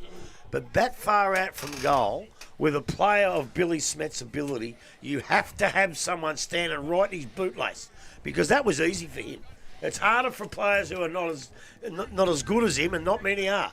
But when he gets a break like that, put down your glasses. You must pick him up and stand right on his feet. The ball's up now, back in the middle. Troop doing the ruck work for the time being. Comes to, might have been Higgins. As he gets wrapped up as soon as he gets the ball. So we'll go again here. Thomson winning the centre clearances clearly in this last quarter. Goes to Smets. He was held right next to. Comes out to Beasley now. Belmont are going to go forward for the first time this quarter. Comes out wide, and this is Mitchell. Now, what's he doing? Michelle. I don't think he's got the leg. He's going to go short, out wide to Eddie. Eddie's going to go back to go forward. He's actually going to go back to Michelle. I don't like this, Smitty. I just think they've got to go forward. Like they did in the third quarter, they've got to go forward quickly and kick goals. They haven't got the time to do this just yet. A little bit negative football, you're right, Grub, as it gets hit to the Evans. Gathers the ball now. Can he get the ball centrally? Doesn't it? It's in the Billy Smets direction. Oh, coming through. Over the pack beautifully. Over the top, Saligent should take the mark, and he does. So now they might go quickly for the switch. Here's Maxi Della, the favourite son of Thomson. He gathers the ball. Might take a bounce. He does take a bounce. Maxi Della goes inboard to Troop. Now Troop's going to go inside 50 for Thomson. Looking for Boyd. Gets her over the back. Hannessy's there as well. Hannessy and Boyd, although Belmont do really well in defence to get the ball out. It's in the path of Josh Wilson, and he's going to see the ball out of bounds. So 10:33 gone in this last quarter. Brought to you by Morris Finance, 9.862 to 12.11.83. Belmont leading. So ball now back with the umpire, thrown in, gain front position. Cam, the only ruckman that was there, goes towards Smets, picked up by Kamarick, gets through the contest, handballs long into their forward line. Not too sure he was looking for, going back Beasley. He takes the ball, he's tackled, brought to ground. And again, there's no prior opportunity in that instance. And the umpire will call for it back about 25 to 30 out from the Thomson goal. So they're attacking pretty much most of this quarter. Just need to find a little avenue. Ball thrown up again, this time over the top. Cam did that nicely, went to Beasley. He's tackled, brought to ground, and umpire quickly calls it for himself. Says, I want to throw it up once more. Same position as last, ball thrown up. Time the ruck contest, they go at it, comes out of the contest. Players can't pick the ball up at this stage. It has been, I think that has now been run over the boundary line. And this time there'll be a throw-in which will take place. So Cam and Hootsma doing the ruck work. Just need somebody to get on the move here, as they say. Ball back to the front of the contest. Wilson picks the ball up, a little bit of time, gets through the contest, handballs back outside. Unfortunately, target wasn't missed, and the ball is now over the boundary line, going to have a throw-in a little bit deeper out. Target wasn't missed. I think it was. So the ball thrown back in. Cam taps the ball back in again. Wilson taps the ball or kicks the ball short out to Vermeulen. Could have got a free there in the back. Infringement there, says the umpire, in the back. So Vermeulen with the free kick, and he is just defensive side of centre wing. Looking to bring the ball forward. Two Evans boys playing deep football now. They go along the boundary line. Wood's going to be the target. He's up too early, and Troop just read that nicely, takes the mark. So Darcy Troop looks to go back towards Cam. Cam is going to be the target. Long kick forward. He takes an easy chest mark. Handballs back inside to Joes. Joes goes into their forward line. Kick was out in front. Good spoil from behind, though. Ball at ground level now. Freeman it is. He picks the ball up. Got an outlet. And that's Gardner. Goes to him now. Kicks back into the goal line. Good interception mark there by Eddie. And he will steady things down again for the Belmont Lions. A little short kick. Had to be good. Oh, that could be 50. And was. And a report maybe, if not careful. Might have just been a touch. No, he's reported him. He's reported him, and he will send him off. Now, I don't know how hard it was. I don't know how hard it was, but it was a swinging arm, which is dead set outlawed in our game. I don't think that the actual connection was that bad, but that'll be for the judiciary to decide. I think 2 reports in 2 days. Yes. It's not a bad thing, though, trying to stamp that out of the game, of course. Now, they'll have to play 50 metres as well. They are. They've already indicated that. Right. They've indicated that, so they got 50 from the half-back line. So this will bring Wilson deep now. Actually, shouldn't he get the free kick down the field? Didn't see where it landed. So anyway, it goes Mattis. Gets the ball into the forward line. Ball comes out the back. Oh, Mark has been taken out there. It's fallen into Benny McPherson's hand, and he's going to take the shot at goal. I thought for a minute he had the hands on the shoulders and it could have been free kick the other way, but once that wasn't paid, that was a pretty. He was so far out of position. I don't know how we managed to mark it. It's nearly Routley's by mark of the day. So McPherson has got 3 for the afternoon. 4 would not be a bad return. So he's got an opportunity here, Benny McPherson, to take a little bit of pressure off the Belmont Lions. He steps in. We get a pretty good look from where we sit. He has brought it back very, very nicely and put it straight through the middle. He's got his 4th and the 13th now for the Lions. They are 13-11. They lead Thomson 9 goals 8. And it's the Morris Finance final quarter scoreboard. Well, I tell you what, he took a really good mark, but he followed up with a really good kick. What's he got? 4 goals, what? 2. And one of them hit the post. So he's had a very good afternoon. And that one, that's the one I'm talking about. That's the goal that they had to get at that end, just to relieve a bit of pressure, maybe a lot of pressure. And unfortunately, if they get one more at that end, it's over. But now it just makes Thompson's job that little bit harder. First goal that end as well, so the belief will be right back in for Belmont now. But I tell you, it's going to go down to Dylan Jose. Even if it wasn't that hard, it was stupid. Back in now, Troop gets the ball over the top. Roving it was Beasley. Picks up the ball and a great tackle by Billy Smets might come out. The umpire says hold the ball, so it's a great tackle in the end by Billy Smets. I He's going thought to he the ball. handled it. He's got Troop in the middle if he wants to go there. He also has Camarich. He doesn't go to either of them. He wants to go longer. Get it long and deep to Boyd. Can he take the mark? He can. You bet he can. Great mark overhead. Well, Billy Smets looks up. Lucas Boyd's always a good option to go for. This to trim back the margin, get that goal they just gave away. 9-8-62 to 13-11-89. Just do a couple just to try, because yesterday I had no idea yesterday to give votes. I'm just trying to. I'm struggling a bit today even. Yeah, I'm trying to get a few notes. Just to help. Boyd. He kicked a couple today. It's pretty high, fading, and it's behind, so a let off. Jeez, they needed that. They bad. did need that, Thomson. So 9-9-63 to 13-11-89. The Morris Finance scoreboard. 17 minutes gone. 16.5 minutes gone now. This last quarter, and they need a response here, Thomson. Is that Belmont happy to play boring footy for this last 10 or so minutes? There's a good kick out of defensive 50, finds the open man. Well, I don't think we'll see Jace again, will we? Or maybe for not very long. Is it 10 or 15? I'm not quite sure. They're happy to go just boring football down that line and roving it. Oh, really well done. There was Jared. Gets it over the top now. Thomson involved. Handball back in the middle. They're just looking to touch cleaner at the moment. Wood was involved. McPherson was involved as well. Back now. The handballs are really good. Wiley, they might overuse a football and no. Very smart. They just take their time, waited for the option and found the uncontested ball. And now another uncontested mark. So Thomson got to really push up here. This is Michelle. Now you can take your time a bit, Smitty. He's going to take it, go down that line. Looks like they've got numbers Oh, well careful. represented as well. He put his whistle Doesn't halfway. quite get there. McPherson, did he get held? No. That Regan Kerslake right on him.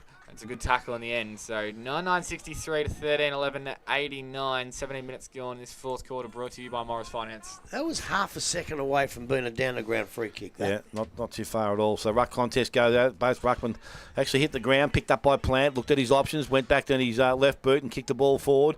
Sitting back there was Eddie in the hole, picked it up. Didn't get right through the contest. Handball to Slorak. Slorak got the handball out to Evans. Evans goes out wide. They've got some numbers out wide. Unfortunately, the ball gets past Thomson and runs over the boundary line and Wow. will be thrown back in. I've actually liked Eddie's game. I think he's been pretty good. Yes. Yeah, constant all day today. I was just looking for the ruckman there. I was looking at the wrong couple, but Hootsma and Troop are both there. Troop puts it down, tried to be kicked around by Gardner. Unfortunately, he couldn't lay foot to the ball. And there's He's a gonna play high. it free. Yeah, high, I think, and it's going to go to Hootsma. So Hootsma now has got the ball, and he is on centre wing, far side of the ground. Just chips the ball out wide. As you said, Grubb, they can muck around with it a little bit now. They can take some time off the clock. Yeah, Thomson have got to start picking up men so they can't do And it. Eddie for too has long. got the ball.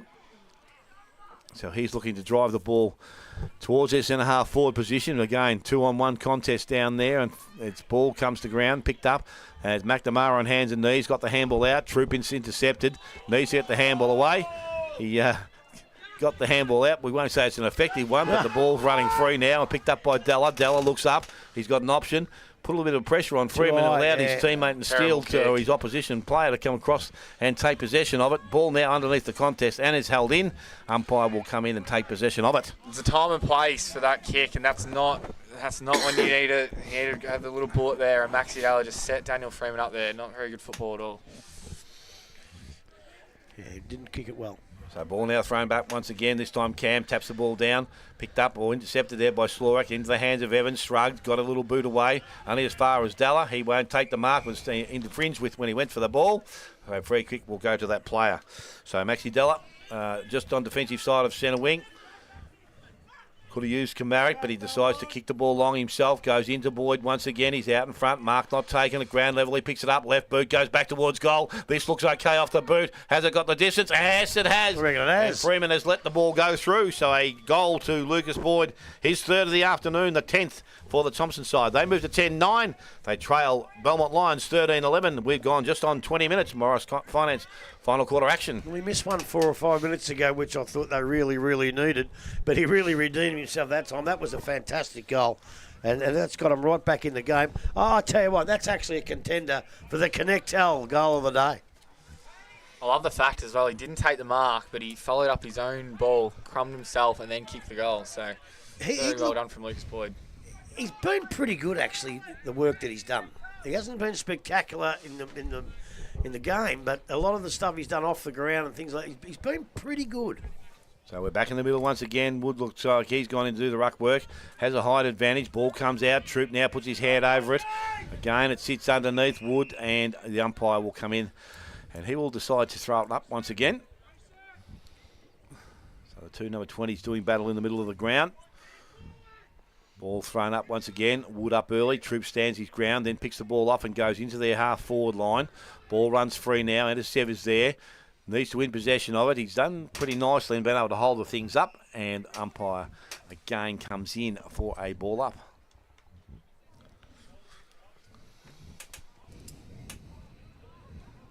So Michelle gets the ball back to the umpire. Ball thrown up. Ruck contest. Cam took it out of the ruck. Ball's now taken back. Good tackle. I reckon it was Antisev. So get to their feet now. Thomson need a quick goal here. They're not going to have long to go, but there's 4 goals in it, kicking to the scoring end. 3 goals in it. Now it comes out wide to Billy Smets. He got a high tackle. The umpire sent it. He has. So Billy Smets will have a shot at goal here. 45 metres out on not the easiest of angles, but definitely within Billy's capabilities to bring it back to a 14-point margin.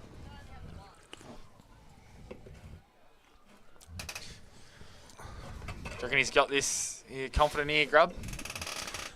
Don't know. I'm looking for some scores. I've got the wrong glasses and I can't see past the boundary line here. So Billy Smets kicks, looks all right. It's there. No, just across the I reckon outer he's got the side. distance. So yeah, he must have just missed. Made the umpire work. So 22.5 minutes gone. 10-10, 70 to 13-11. Belmont leading Thomson. Fourth quarter brought to you by Morris Finance. The ball back down the line now. Gardner was there. So was Evans. Gardner might get the free kick, or it might go to Jacker. It does. So the Thomson captain here is going to be 50 minutes. No, wants to make him go back off his mark. So here goes Sammy Jacker. He's going to send it long inside the forward 50. Where's Boyd? He's been the man for the moment at the time. Oh, Jacko McLeod nearly had the ball. Gets spilt back out now. Gallant in defence here. Belmont handball out. Now they're going to escape. They're going to go to centre wing. Comes up here. McPherson involved. Gets back inside. But no, here go Belmont again. They're going to go through the centre, although it's not a great kick and it's turned over. This is Higgins. What can Thomson do? Going inside forward 50. Kick up. And oh, Jacko McLeod probably gave away the free kick. And he has. So it's going to go the way of Wood, is it? It's going to be a Belmont ball regardless. So 23.5 minutes gone. 10-10, 70 to 13-11, 89 on the Morris Finance scoreboard. So the ball now is deep in defence. Who's got the free kick? Wood it is it? So he's got back there. So Wood now is going to go back and it will stay close to the boundary line. Kick wasn't great. Evans had his hand on it. Couldn't take the mark from the contest. Picked up out there by Troop and tackled very quickly. Umpire will come in Just and take quickly, possession of Smithy. it. Yep. Big scores here. Werribee Central's 83, Trail Belpost Hill 88, Anarchy 62, Giant 61, Anarchy 65, North Geelong 65, lead East Geelong 63. Jeez, some good games everywhere And today. remember, our quarter went for 40 minutes, so these games will nearly be over. Yep. So we've got the ball now in the hands of Seligen. He goes short along the boundary line, finds Gardner. Again, he will need to keep moving things with long, I think. Umpire now calls for the ball to be played on, goes back to where it's dangerous. Unfortunately, no mark is taken out there. There's a free kick being given, and it's going to go to Jackson McLeod. Not too sure what he indicated there. Maybe a push. So Jackson McLeod, an opportunity here to kick his second goal of the afternoon and to close things up once again. Bring the margin back to 13 points if he is accurate enough. Handball's off to Smets. Smets lines up. He goes towards goal, and that looked better off the boot. And Billy Smets now has his third goal of the afternoon, the 11th for the Thomson side. They are 11 goals 10, 13-11 to the Belmont Lions, and we have gone just on 24 minutes. Morris Finance, final quarter scoreboard. There's only one big question. How long is this quarter going to go for? Well, you wouldn't want to be holding your breath, I can tell you. It could go any time. It could go tomorrow morning. We don't know when it's going to go. But now they've still got to kick 3 goals, don't they? Yep. They've got to kick 3 goals to win here. And I reckon they've only probably got 5 minutes to do it. Yep, I reckon this will go just on 30. But if you need a goal, kick it to Billy Smets because he's the one that's going to kick it for you. Back in the middle now.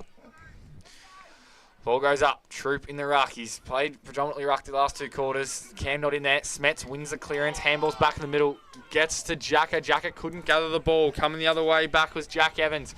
He got the ball to Beasley, and then now it's a contest out in the wing. Smets gets it forward any way possible. Just trailing was Kamarich. He didn't give away the free kick. Here goes Della. Maxi Della head over the ball. Oh, that was beautiful from Maxi Della. Gets the ball inside forward 50. Can they take a mark? Here's the crumb.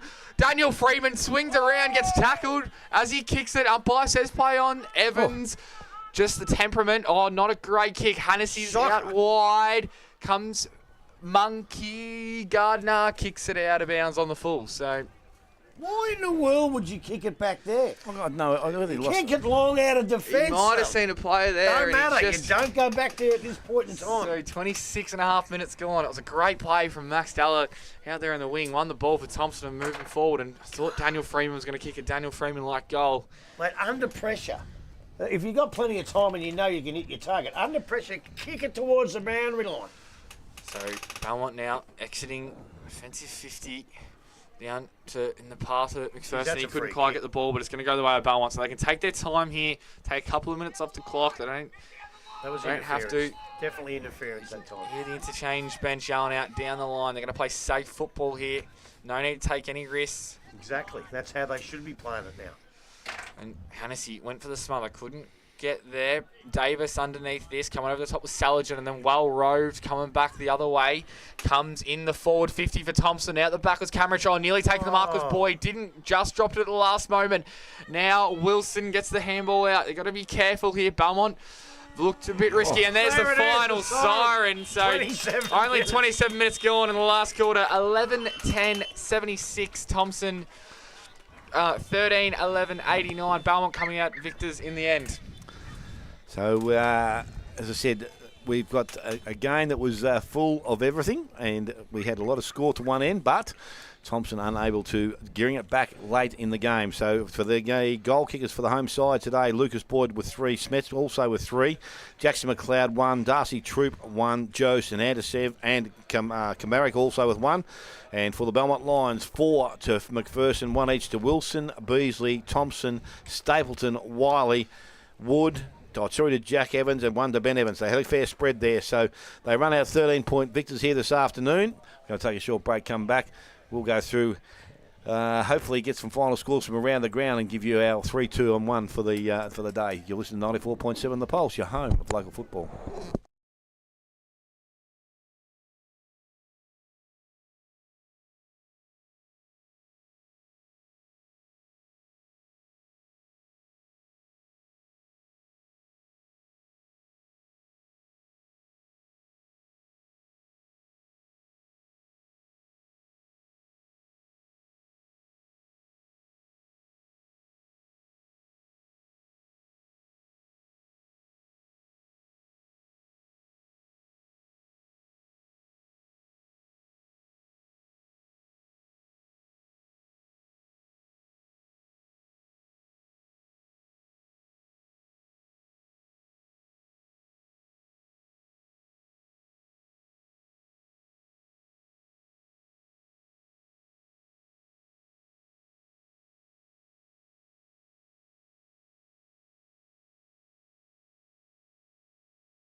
And we can tell you that Belmont Lions have run out winners by 13 points, 13-11-89. They've defeated Thomson 11-10-76. And we're also hearing, Grub, that you said that down the line that Belpo still have beaten Werribee.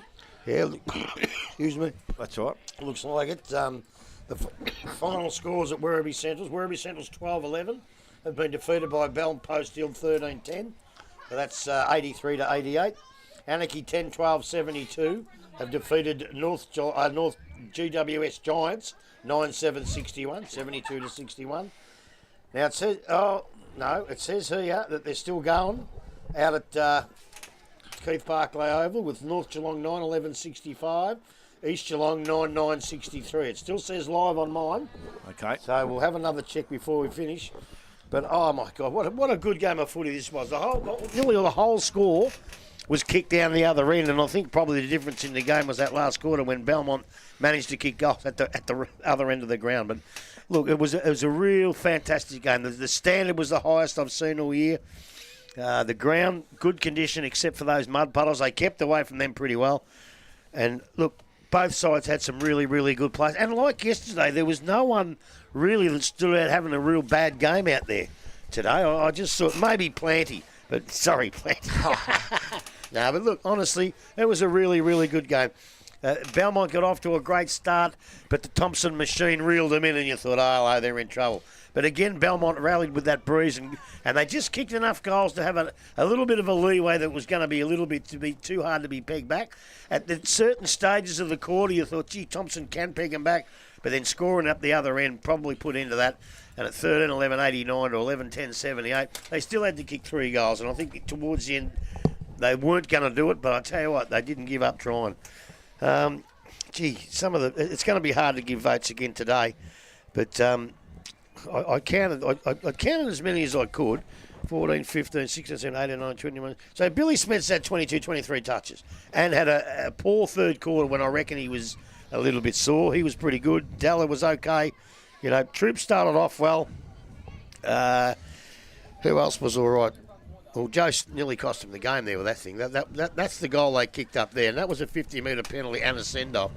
And as I said at the time, I don't think there was much in it forcibly, but it was pretty bloody silly, really. Just don't need to do it. He's the vice-captain of the side. He's played a lot of footy, and it was just one of those things that he shouldn't have done. And I'll bet you he knows that. And I'll bet you Lynchy tells him anyway. And that's fair enough. People make mistakes.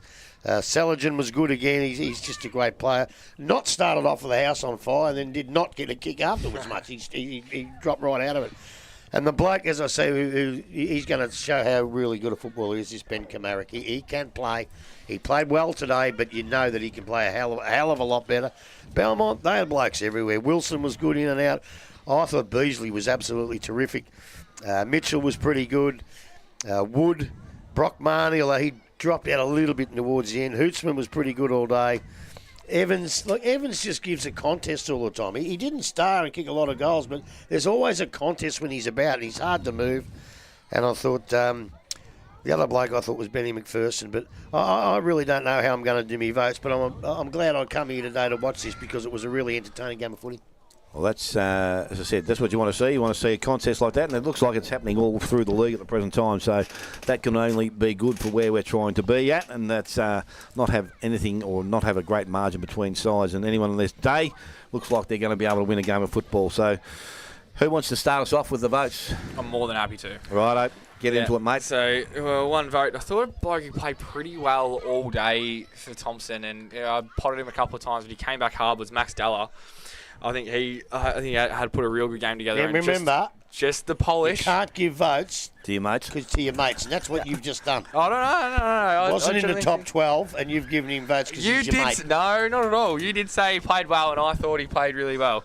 I actually counted he had 8 tackles, so I thought it was a really good defensive effort as well from him. And then 2 votes to Josh Wilson from Belmont. I thought he was really good at running all day. I thought his disposal was good. I thought he used the ground well.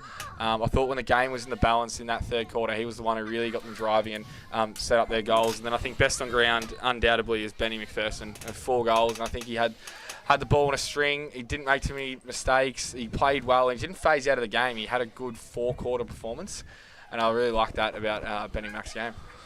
Do you want to go next, Grub? You can go, Smithy. Right, I'm giving 1 vote to Paul Davis. I thought he was pretty good down defence all day today. Welcome back into the side. Wasn't too sure whether he would have played forward, but obviously he found his niche in that back line, and he just gives the Seligen that little bit of a cutout down there in defence. I gave 2 votes to Braden Eddy. I thought his performance from the half back line and for most of the day when he gets the ball, he didn't waste too many of them today, I wouldn't have thought. I thought his game was good. And I gave 3 votes to Noah Hootsma. I thought his game in the ruck was a pretty good game. He took a lot of balls, or won a lot of balls in that ruck contest, and obviously he can take a mark around the ground and is pretty valuable for the Belmont Lions going forward. Well, I tell you what, I didn't give any of those blokes a vote, but I could have. Yep. I really could have, because I thought they were very good, and I probably still should. They were so good, but I went 1 to Beasley. I thought he kept them in the game with some great goals. I thought he was terrific.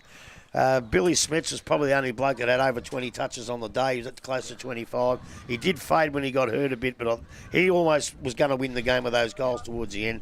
But I gave 3 votes to McPherson. I thought he was around about 3rd, 4th or best until I see the score sheet and he's kicked 4 goals in a game where they've only kicked 13, and I've given him the best on the ground. Well, that's and all that'll right. give him the thing. It But, will. as I say, I could have given Hootsma, I could have given Eddie, and the bloke I forgot when I did my run was your bloke Davis, because I thought he was terrific, and probably the reason he's up there, because he's probably better equipped to play there rather than all the tall blokes they've got up here. Otherwise, he'd be in the forward line. Yeah, no, he's got... Great job. Some great maturity in the back line for Thomson. So now I suppose we've got to do 2 things. One is we've got to decide where we're going to go to next week, and some of the games we've got to choose from are we've got North Geelong versus Corio, Bell Post Hill versus Thomson Tigers, Werribee Centrals versus Inverleigh, Belmont Lions versus East Geelong. That would be probably a good game. Bannockburn Geelong West Giants, or Winchelsea and Anarchy. Well, I don't think we can sit back and try and pick the close one, because the way the season started off, they could all be close ones. So I think the one you mentioned, we haven't seen East yet. We don't even know if they've won or lost today. But I think Belmont would be a good spot to get to be in. Yep, I think that's where we'll go. So next week, match of the day will be... Hang on. You've got to give Archie a chance to say something. well, Let him at least get outvoted 2-1.